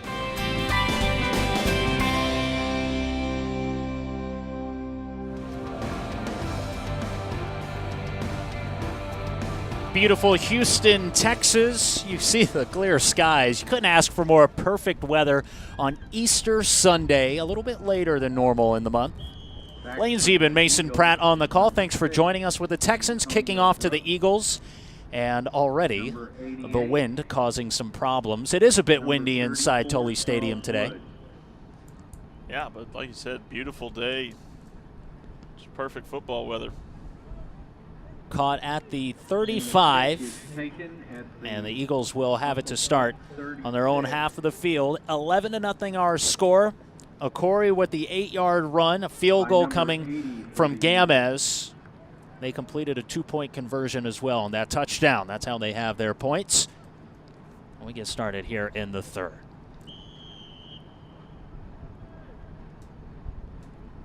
Gotta wonder what kind of halftime adjustments were made by Coach Washington to get this offense going. It's been a stagnant offense throughout that entire first half. See if they can get something going. Eagles will be on offense, moving from right to left. And Chuc, out of the snap. The whistles were a little bit late there to blow the play dead. Flags do fly. Mason, you talked about some of those first half offensive possessions for the Eagles. Turnover on downs, turnover on downs, turnover on downs, and a fumble. Not what you want out of an offense. Going for it on fourth down, 3 different drives and not getting it. So, and then you have the fumble. It's been a rough go so far for the Eagles offense. And that fumble came right at the end on that final drive, under a minute left to go, where they could have scored a touchdown, or at least gotten points. At least gotten a field goal, something to make it back to a 1-possession game instead. Like you said, 2 straight quarterback center exchanges that go awry. Texans end up recovering it in the half. So just a lot of adjustments need to be made for this Eagles offense to get going. Offsides was the call, so Chuc drops the ball as he tried to get his way pushed past the first down marker. Or I should say the line of scrimmage, and even though a ball popped out of his hands, his team recovered it. Margaret, a 2-yard gain. It'll be 2nd and 3.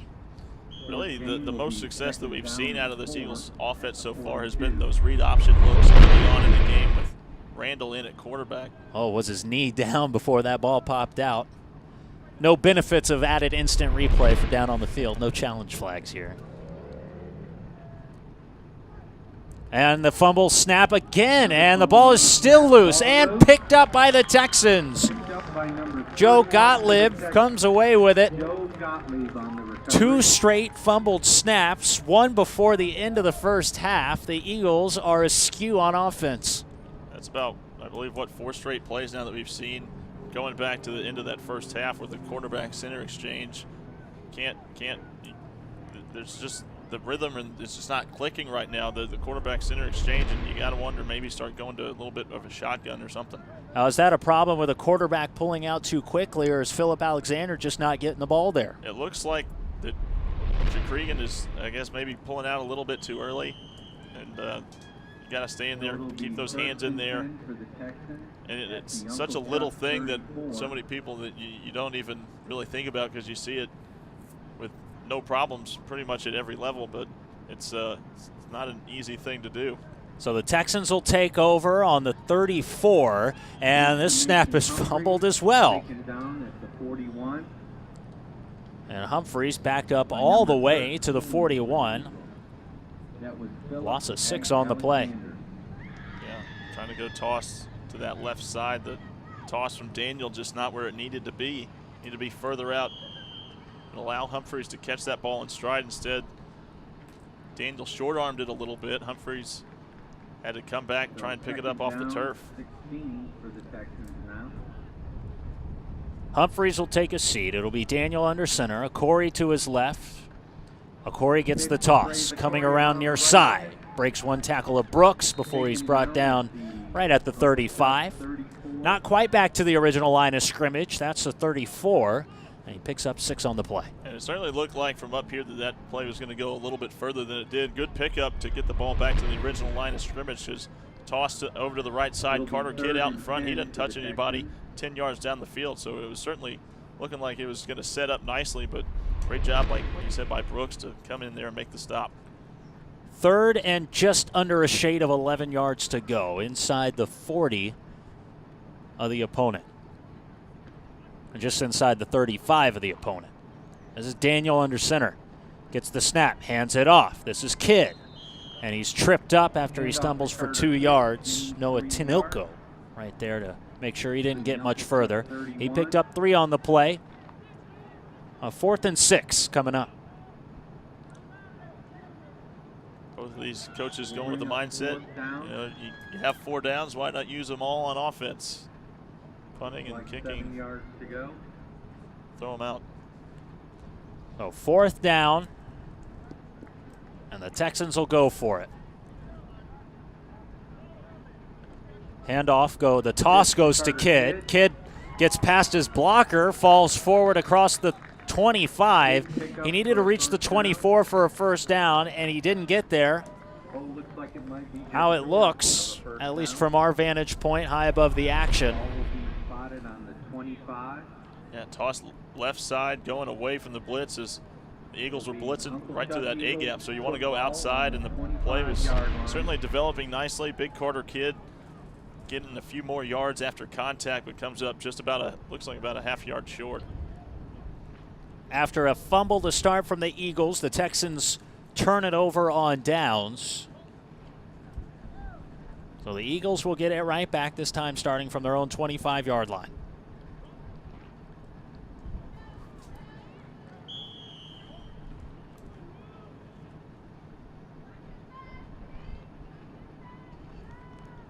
Texans up 11-0 here in the 3rd quarter. 8:33 remaining. 1st and 10 coming for the Eagles. And Chuc in at quarterback, the lefty. Wheels to his left, throws on the run, lofts it down the field. He had Eli Prassett open. Couldn't connect with him, oversailed his wide receiver. Just a little play action, bootleg out to the left side. And like I said, Prassett had the defense beat. If that ball would have been completed, it would have gone a long way for the touchdown, probably about 75 yards. But Chuc just overthrows his intended target. 2nd and 10. And Chuc will talk it over with the huddle before they break.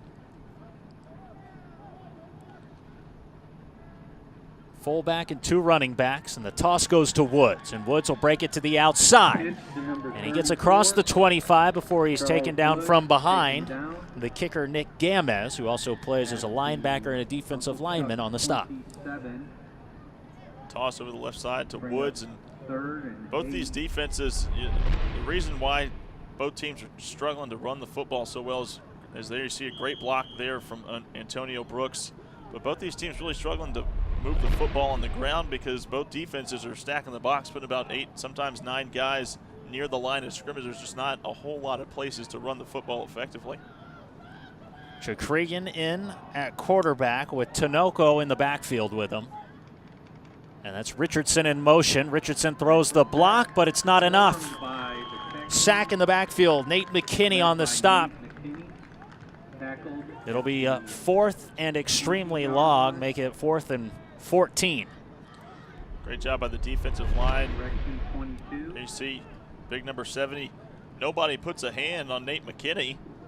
until he's 5 yards deep in the backfield. He might have 150 pounds on Richardson as well, the diminutive running back coming out of the backfield to throw that block. Richardson, I don't think, wanted any part of McKinney right there. So it's 4th and 13, and the Eagles will take a timeout, their first of the second half. They haven't punted yet.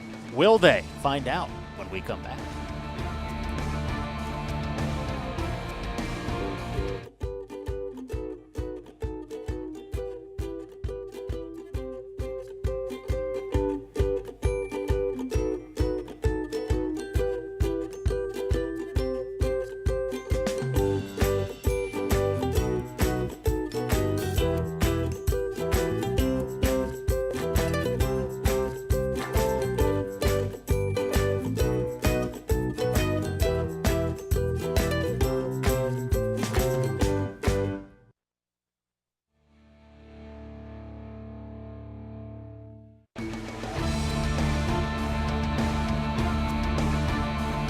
BEB, Business Extension Bureau, print, direct, mail, media, and marketing.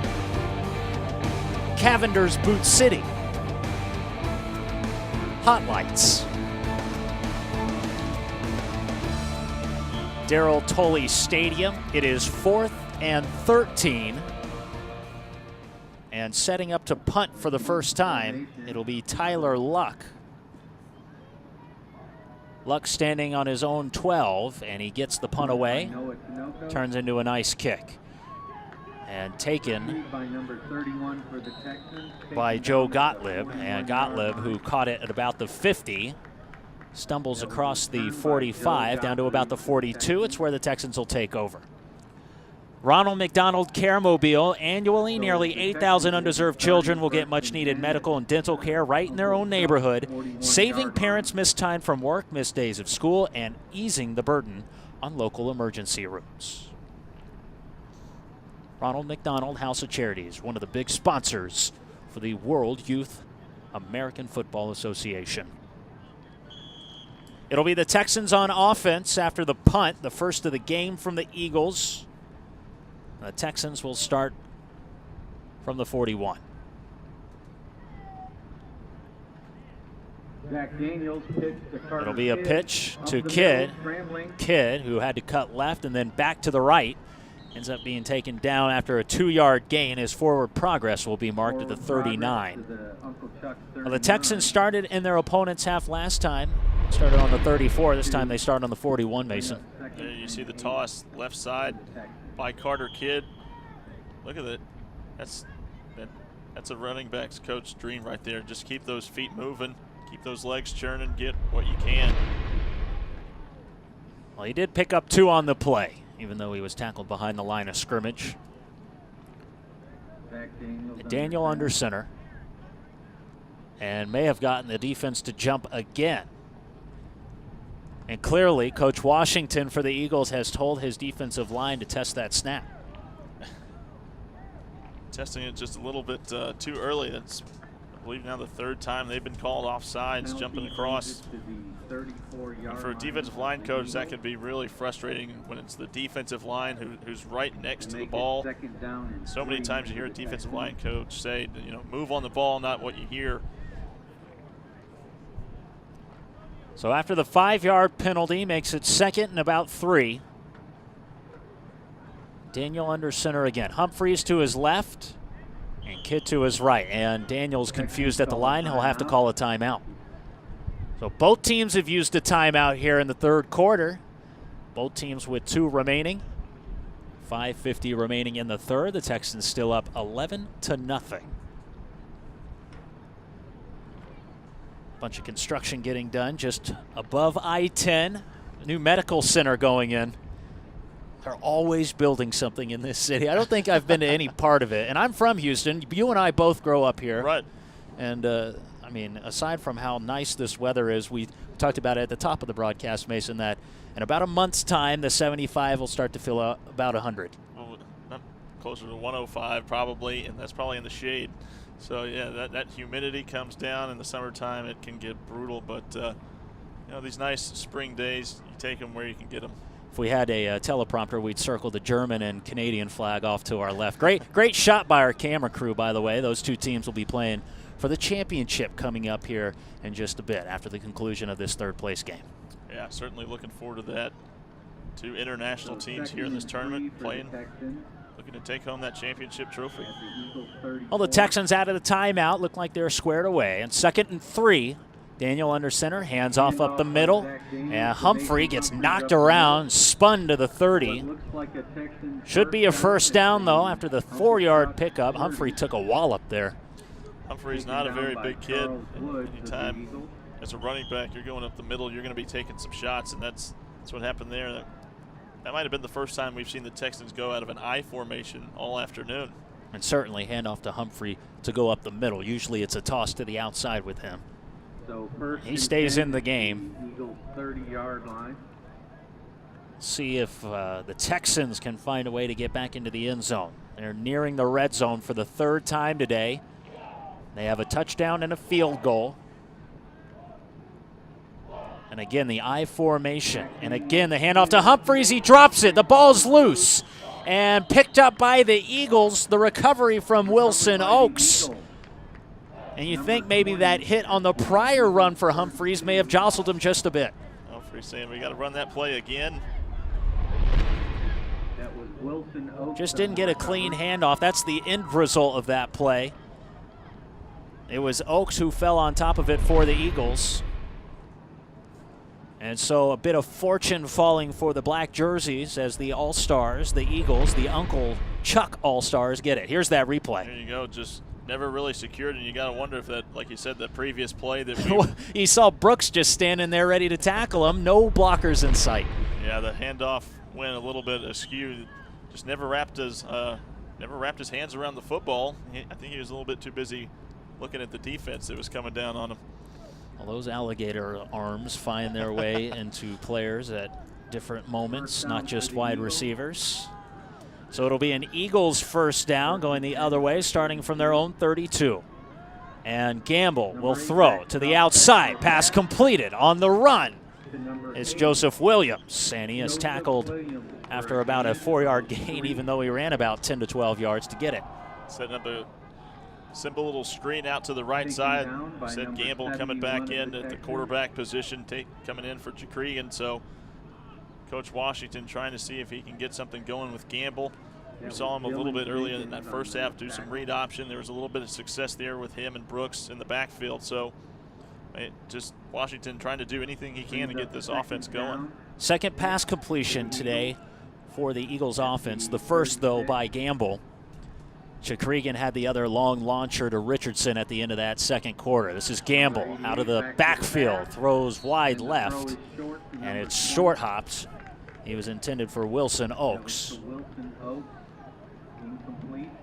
Gamble probably lucky that he short-armed this because Gottlieb had great coverage down the field, had his back turned. That's what you want out of a defensive back. Once you get in good position, you're often taught that's when you turn around and look for the ball. If you're not in good position, the receiver will run right by it as you're turning the other way. So great job there by Gottlieb. Clock stops with 4:20. Still 11-0.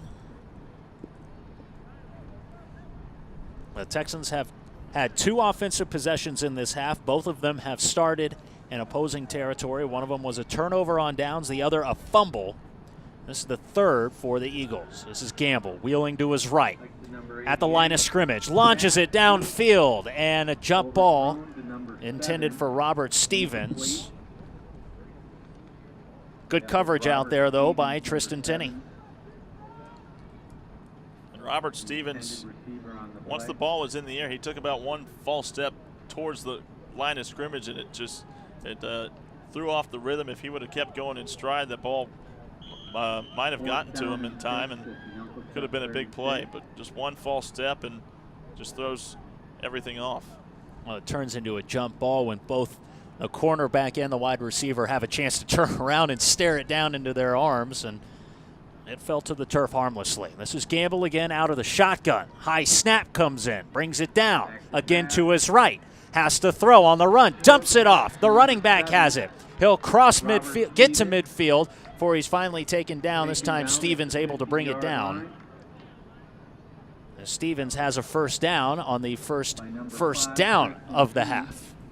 Great job there by Gamble, keeping the play alive. Basically looked like the same play from the play ago, but rolling out to his right.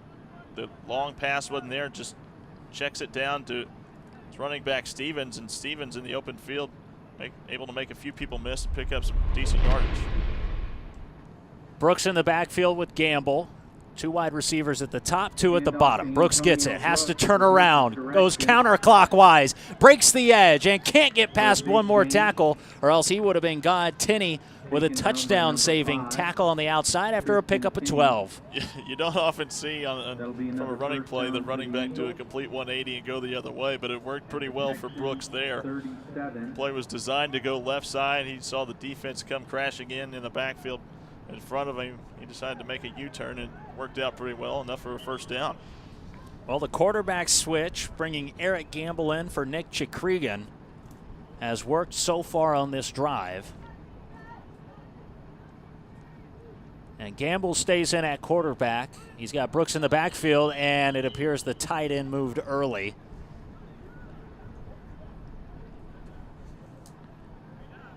So the All-Stars, the Eagles, will have to move back. Ball start on the Eagles. Mark at 1st and 15 now. 5-yard penalty, bring up first. That's tough for Coach Washington. It seems like your offense is finally starting to get a little bit of momentum, finding some ways to get some yardage and pick up first downs, and then a setback like that on a false start can be tough to bounce back from. Well, Gamble and Brooks have been the best 1-2 combination in the backfield for the Eagles, and a high snap comes in. Gamble just has to fall on it. No chance for him to even get a pass off or a handoff, whatever the play would have been. So not only has Philip Alexander, the center, had trouble getting a handoff to Chikrigan when he's up under center, he can't get the shotgun snap there either. Yeah, and you got to wonder, so many of those snaps, even from the shotgun, were going low. You think if he's maybe overthinking it, trying to overcompensate and putting that ball 2 straight times with a high snap, but Gamble doing a good job to pounce back on that ball and maintain possession. And they've switched up the center. Jalen Gaston playing center now.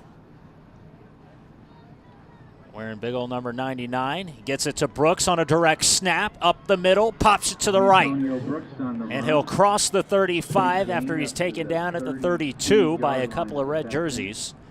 Another big run to make the next down manageable. Great run there by Antonio Brooks. Just the one little half step of hesitation. There you see it, and just turns upfield. Everybody else going outside. Just opened up, parted like the Red Sea right up the middle. Well, if Griffin Mott doesn't wrap his ankle up, then that might be even more yards tacked onto the end of that run. And well, that'll send Brooks to the sideline after a few successful runs to get a breather, which means Woods comes into the backfield alongside Gamble.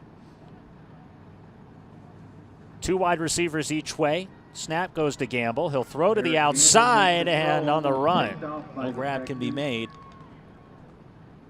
Number 83.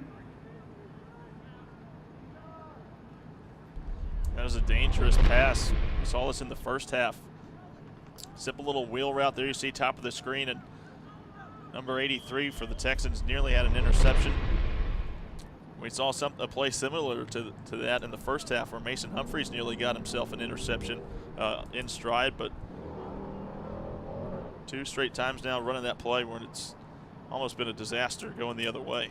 Well, Brooks is back in. Looks like he's ready to take the direct snap. It comes in a bit high. He still is able to break containment to the outside, gets a nice block, and crosses the first down marker down to the 25. The Eagles will have a new set of downs. And I think Coach Washington has finally found something that's working on offense. It's Antonio Brooks. Get the ball in his hands and let him go to work. High snap, doesn't matter. Gets the ball down, gets a great block there on the outside, and Antonio Brooks is having a whale of a game so far for the Eagles. Minute 15 and ticking as we near the end of the third quarter. Still 11-0 Texans. The Eagles trying to break the bank first. Gamble stays in at quarterback, and he's got Woods to his right. Fakes the handoff. Woods wants to take it himself, and he's wrapped up in the backfield. Steven Fusil on the stop. Well, that's the first time in a while that the Texans Army's been able to get into that backfield. Texans defense finally starting to key in on Antonio Brooks and Gamble. It was Gamble that time, but just like that, Antonio Brooks comes back in. Wondering if he can perhaps dig the Eagles out of this hole so far on a long second down. Tell you, it's been a long drive, though. This one started at the 5-minute mark, and we're near the end of the third quarter. That defense has to be tired out there in this Texas heat. And Brooks will get the direct snap again, and he's got Gamble in front of him. He'll break it to the outside, calling for a block, and he dives out of bounds just shy of the 20. But he'll pick up about 5 on the play before the quarter will come to an end. 11-0. Texans still lead, but the Eagles charging down the field to get to the red zone for the first time in this game when we come back.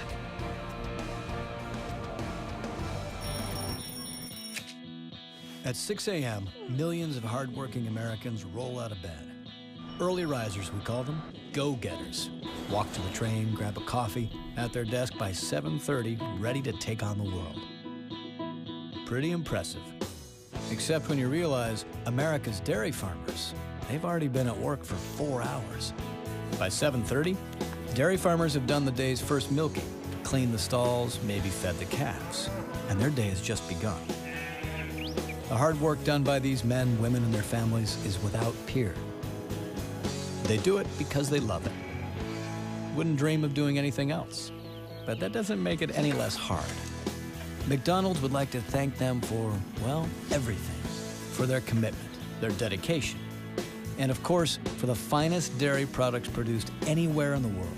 Unequaled quality, and a big reason McDonald's is so proud of what they serve.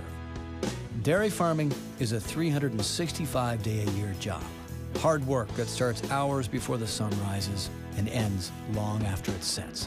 From the rest of us who benefit from all that hard work, we can only say thanks. What you do every day is truly amazing. The only thing more amazing?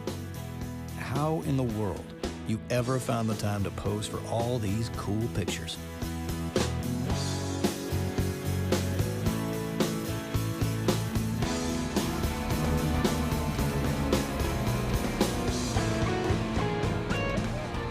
Third and 6. Gamble out of the backfield, throws, and is it intercepted? Picked up off the turf. It is. A turnover right out of the timeout. Griffin Mott brings it down. No, that's Connor McGuffey. 14-yard line.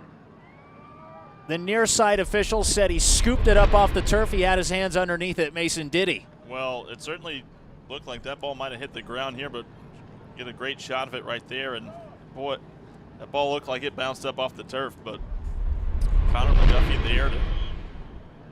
That's an old receiver trick, is if that ball hits the ground and you're still able to go to the ground and come up with it, just show that ball to the referee, and sometimes they'll give you the benefit of the doubt, and that was the case right there.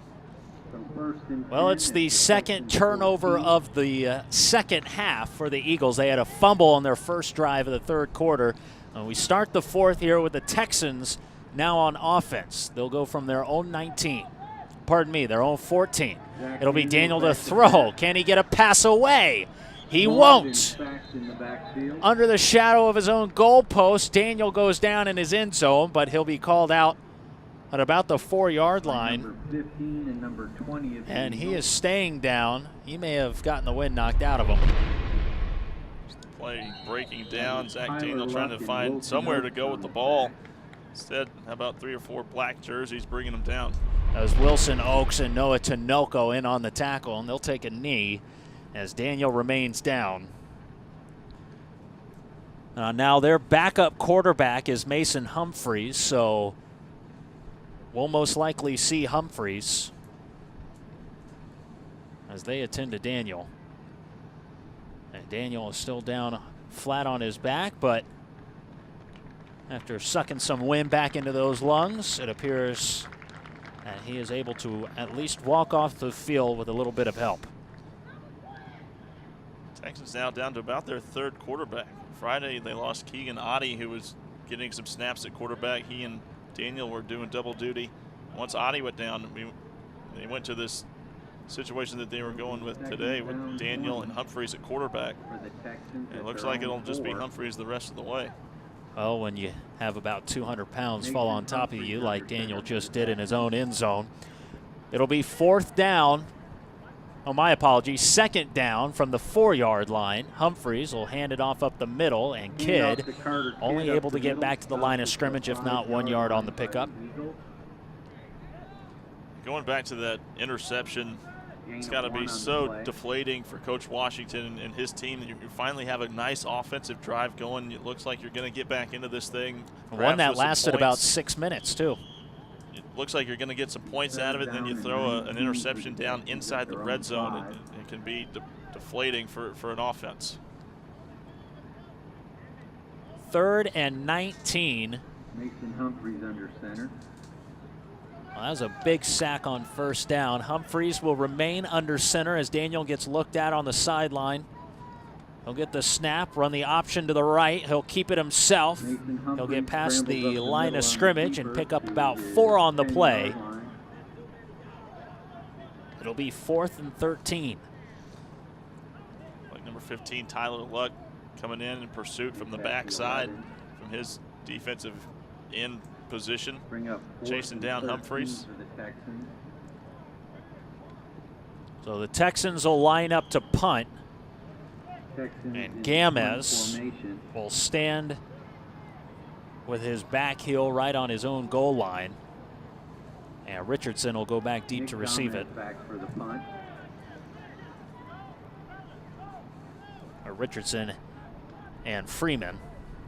And it goes as far as Freeman.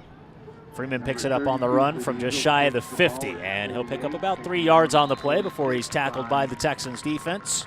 Number 31, Joe Gottlieb makes the tackle. So a punt for the Texans, and the Eagles will have it. 9:40 remaining. They still trail 11-0. You'd think, Mason, that with the remaining possessions that they have to at least find a way to get points on the board, whether it's a field goal or a touchdown. Absolutely. Still a 2-possession game. Time running down here in the ball game. Down 11-0. Offense finally showed some signs of life. Antonio Brooks running a little bit of a wildcat, I guess you could call it, and having a little bit of success, but the time is now. You've got to put some points on the board this drive. Don't forget, this game's brought to you by Ronald McDonald House Houston and Ronald McDonald House at Galveston Charities.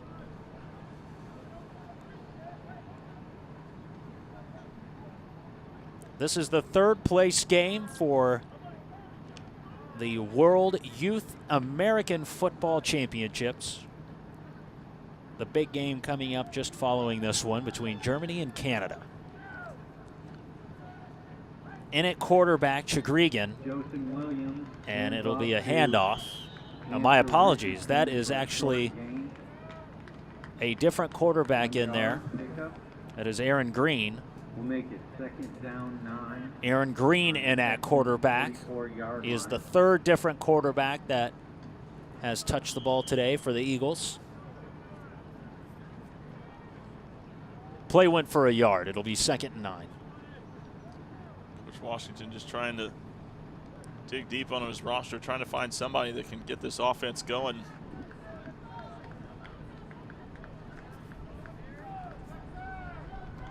The new quarterback is Aaron Green out of Aragon Middle School. And the snap is fumbled, and the Texans fall on top of it. No matter the quarterback, no matter the center, same problems still persist. The Texans have it. If they can run some time off this clock, they can probably run away with this game as well. Connor McGuffey getting himself a fumble recovery right there, but another quarterback center exchange that just can't be completed. Connor McGuffey is there to pounce on it. That was Philip Alexander back in at center, so they've had 2 different centers, 3 different quarterbacks, and the struggles continue. And after the drive previously, when they were having some success with Antonio Brooks running the ball, surprising that he wasn't touching the ball early on in that previous drive for the Eagles. Let's see what the Texans do. It'll still be Daniel at quarterback. He appears healthy, ready to play after he took a shot in that last drive. He'll hand off. And up the middle is Praise Okori. 2 yards. Corey picks up a couple. It'll be 2nd and 8 on the play.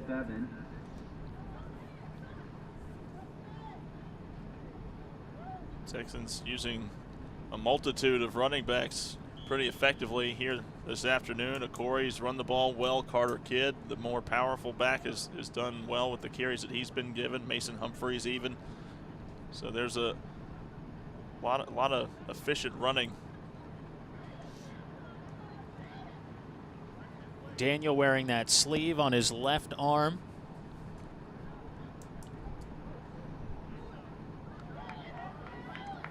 He's got 2 running backs in the backfield with him. Humphreys is one of them, and whistles blow the play dead. False start should be the call, says our near side official walking into your picture. Stops the clock with 7:58 remaining in this 4th quarter of this 3rd place game. Germany and Canada playing for the championship immediately following the conclusion of this 3rd place game. Mason and I will stay on the call for that one as well.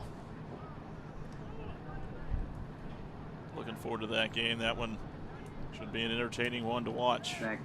Daniel back to throw. The right-handed QB lofts it down the field as a wide open man. Jalen Garza corrals it in. About a 25-yard pickup on the longest pass completion of the day for Daniel. Garza just gets behind the defense. Nobody within about 5 yards of him. Nearest defender. He took one on the backside for his troubles as well. Daniel, nice throw there. Stepping up in the pocket. There you see finally number 20, Wilson Oaks, has to come in and make the tackle. Otherwise, it would have been a touchdown and nail in the coffin of the Eagles, but big gain nonetheless for the Texans. New set of downs with the clock continuing to work its way down to the 7.5 mark. Daniel in at quarterback, and a false start once again. Daniel's back to flag on the play. Players didn't hear the whistles blow, and well, Daniel just spiked the ball into one of the opposing players. It looked like Hunter Adams, who was the one that pushed him.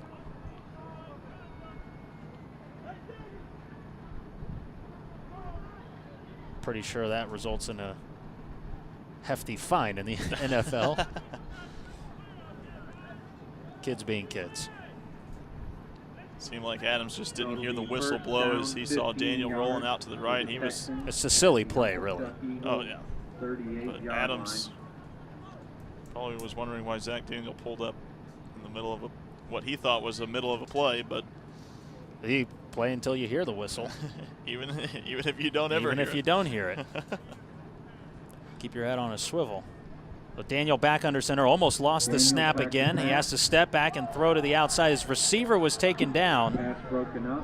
There's no flag on the play. Gottlieb wanted a flag. He won't get it. Certainly didn't look like anything too intentional. Some incidental contact down the field. Well, his feet got tangled, Gottlieb, for the Texans. Daniel will give new projections for this play. The clock stopped at 7:03. The Eagles' 38-yard line for the Texans. Still 11-0, and a score here would seal up the game for them. 2-score lead. This is Daniel under center. Gets the snap, has some time to throw. Coming around trying to make the sack. The throw is off the fingertips of Kidd, and a flag is thrown, and Kidd goes down, grabbing his right leg. May have gotten rolled up underneath him. That was Marlon Davis Hunter coming in to attack the quarterback, Daniel. He got the throw off just in time. Yeah, it looked like they were trying to set up a bit of a middle screen. There you see, offensive line just kind of lets the defense run right by him. That was Hunter coming in there hot. Eventually it was Hunter Adams that brought down Daniel, the one that just had the ball spiked off his back. They're trying to figure out what the play is, what the call is, I should say.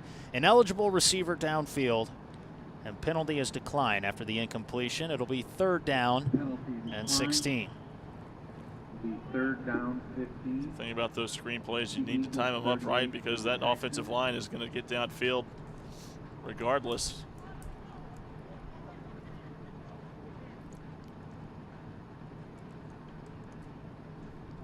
Third and 15's the call.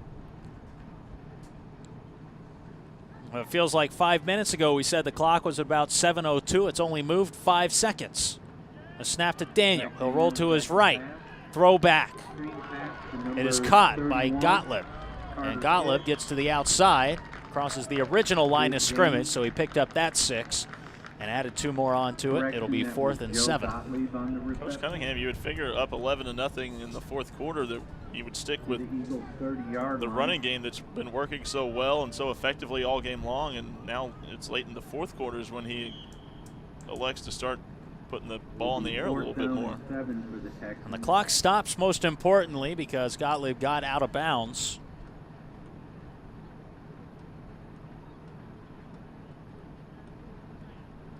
On 4th and 7.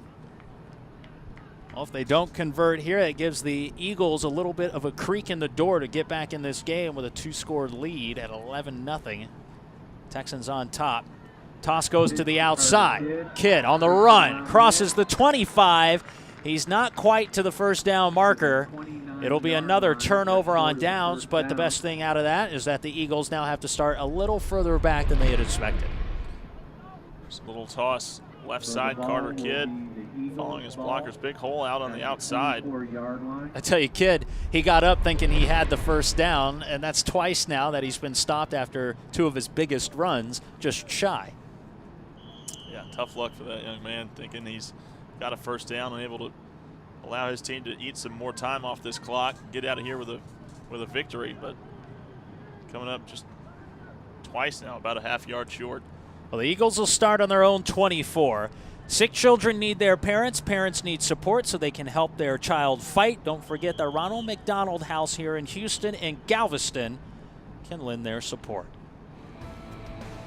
We'll take a break and come back with the Eagles on offense after this.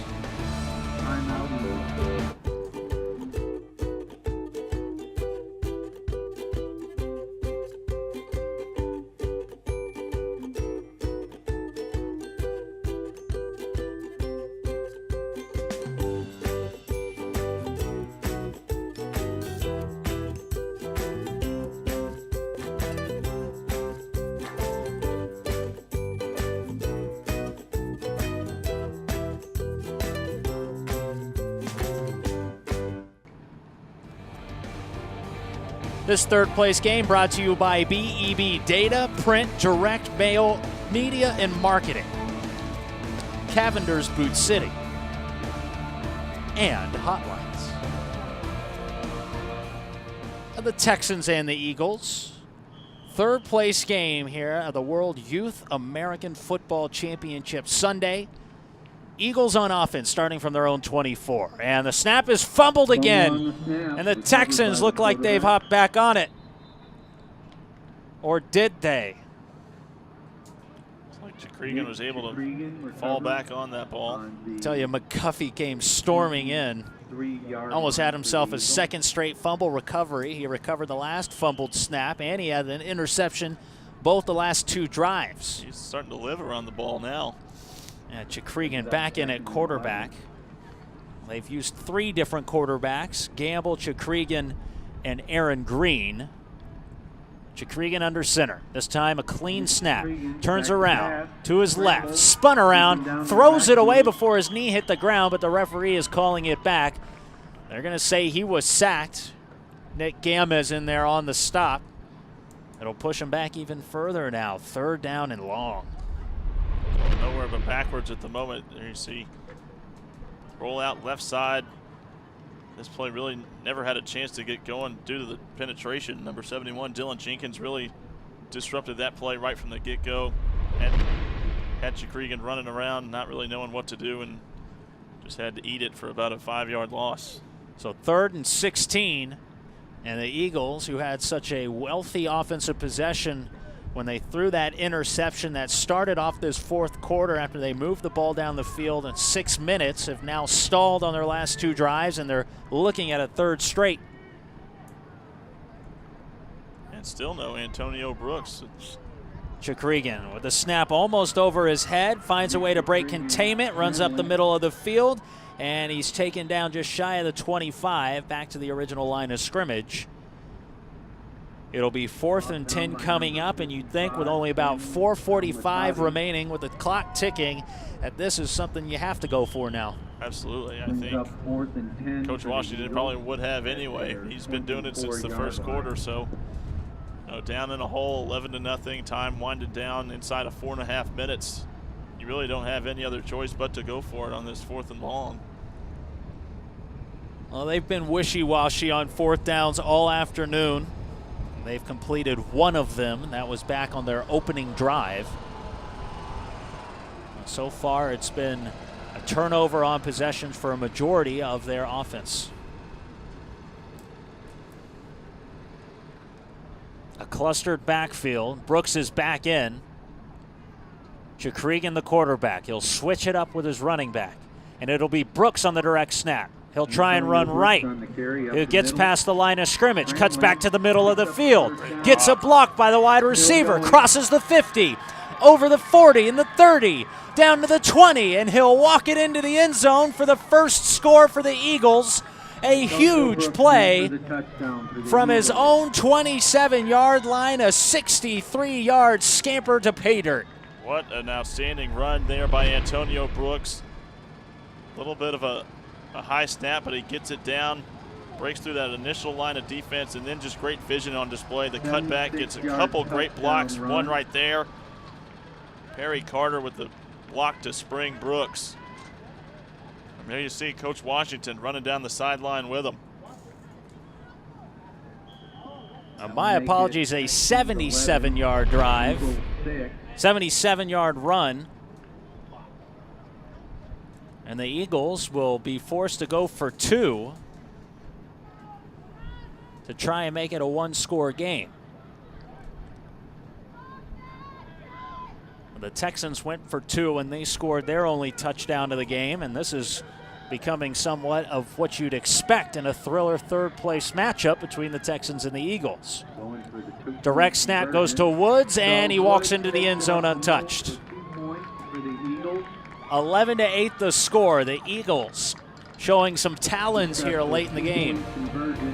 Let's see if they can get this onside kick, which they'll surely go for when we come back. 3 minutes, 33 seconds.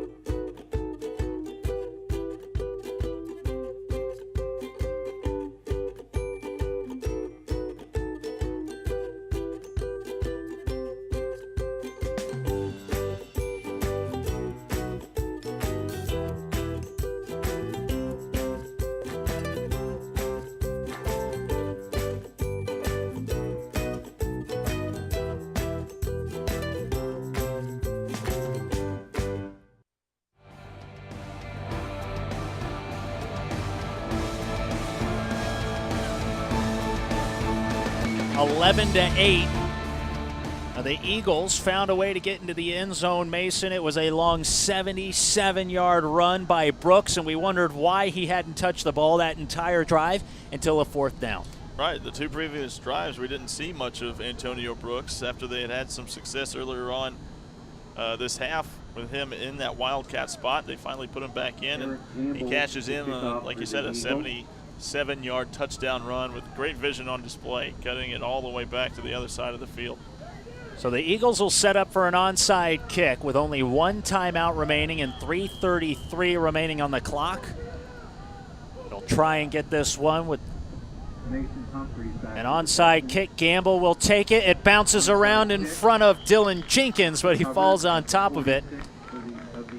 Hit off his shoulder pad at first. The Eagles had their shot. 71 of the Texans.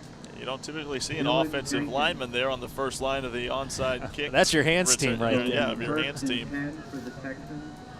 Jenkins did a good job falling on top of that one.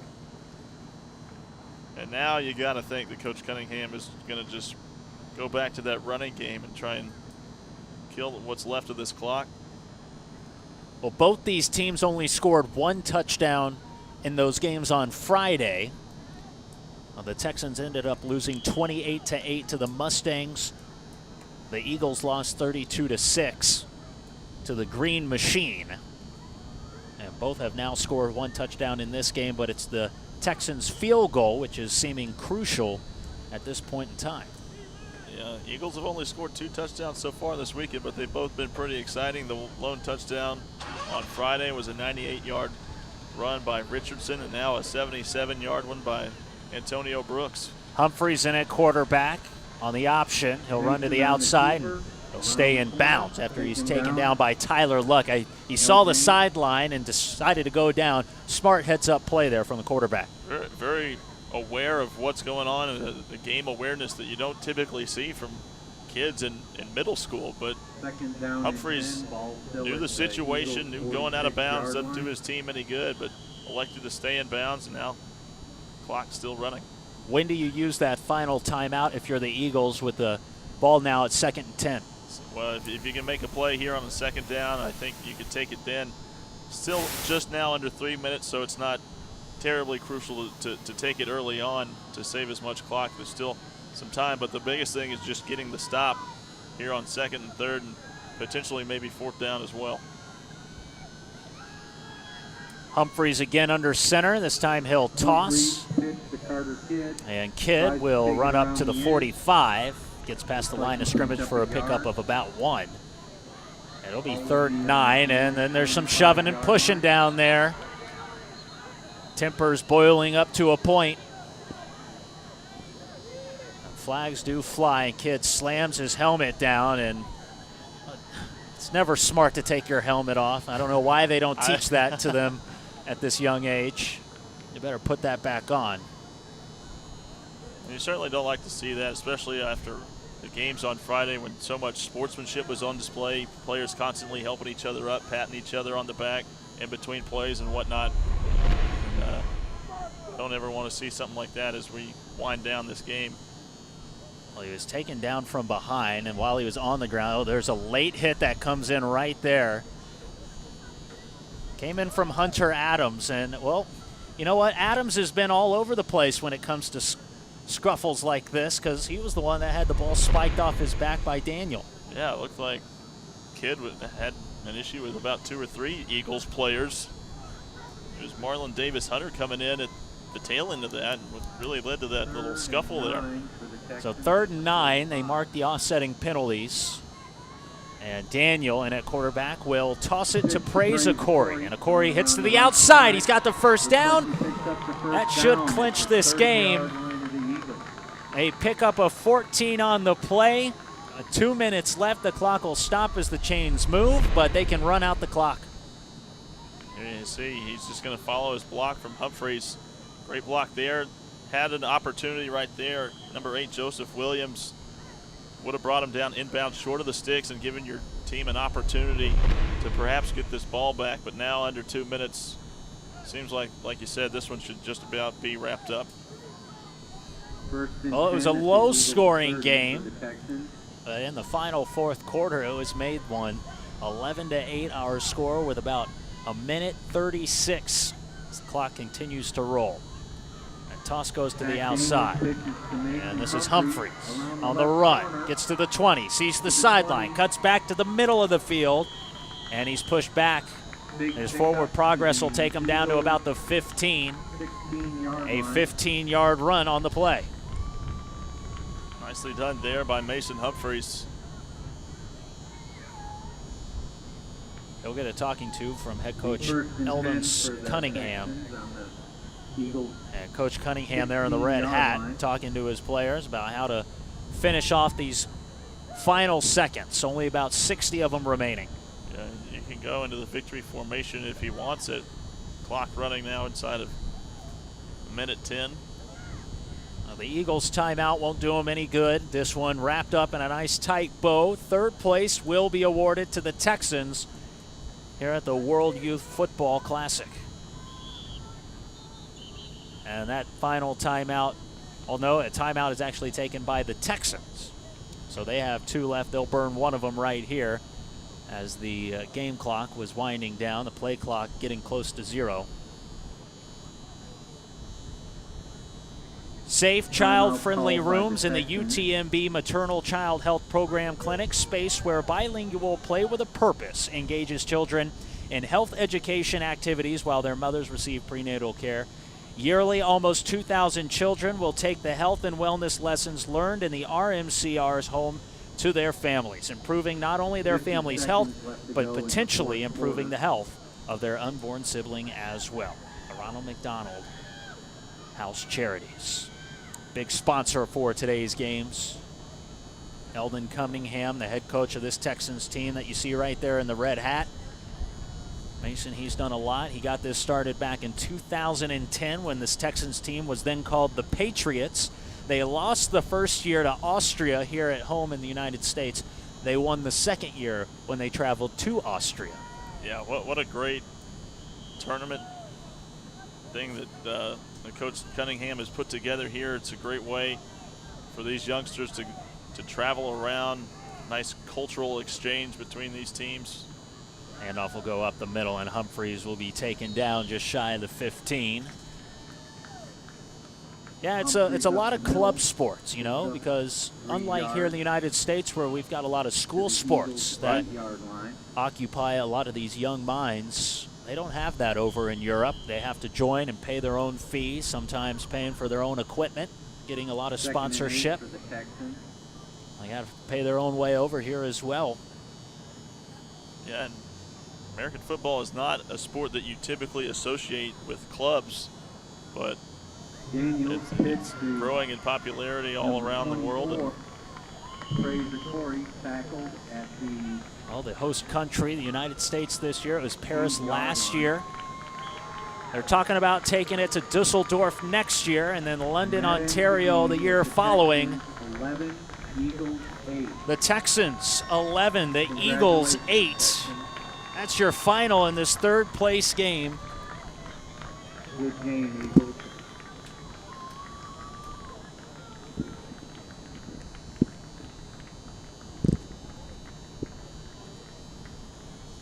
Well, the final wraps up here at Tolley Stadium, and the championship match for the Jack Party Trophy is coming up here in just a bit. It'll be between Germany and Canada. Well, this final between the Texans and the Eagles finishes 11-8 the final. Lane Zeben, Mason Pratt here alongside you watching at home. And really, Mason, you saw some fire there at the end by the Eagles. They got that long touchdown from Brooks at 77 yards, but it just wasn't enough in the end. Too many drop snaps. Yeah, that's the name of the game. The quarterback-center exchange was really a continuing storyline throughout this game, and it really set back this Eagles offense time after time, and it wasn't until they shifted to the shotgun and Antonio Brooks where the offense finally started to find a little bit of life. What did you like out of the quarterbacks, the interchanging of Daniel and Humphreys, to change up the speed of this game for the Texans? Yeah, Humphreys is a bit of a quicker type of quarterback. That's why we see him go in at running back and get some carries like that. But Daniel did a good job, and you don't ever – it's always terrible to put that game manager title on a quarterback, but that's exactly what he did, and he helped his team get a W here today. You and I will be back for the championship game between the Mean Green Machine and the Mustangs from Canada when we come back a little bit later. Stay tuned here on the Legacy Sports Network.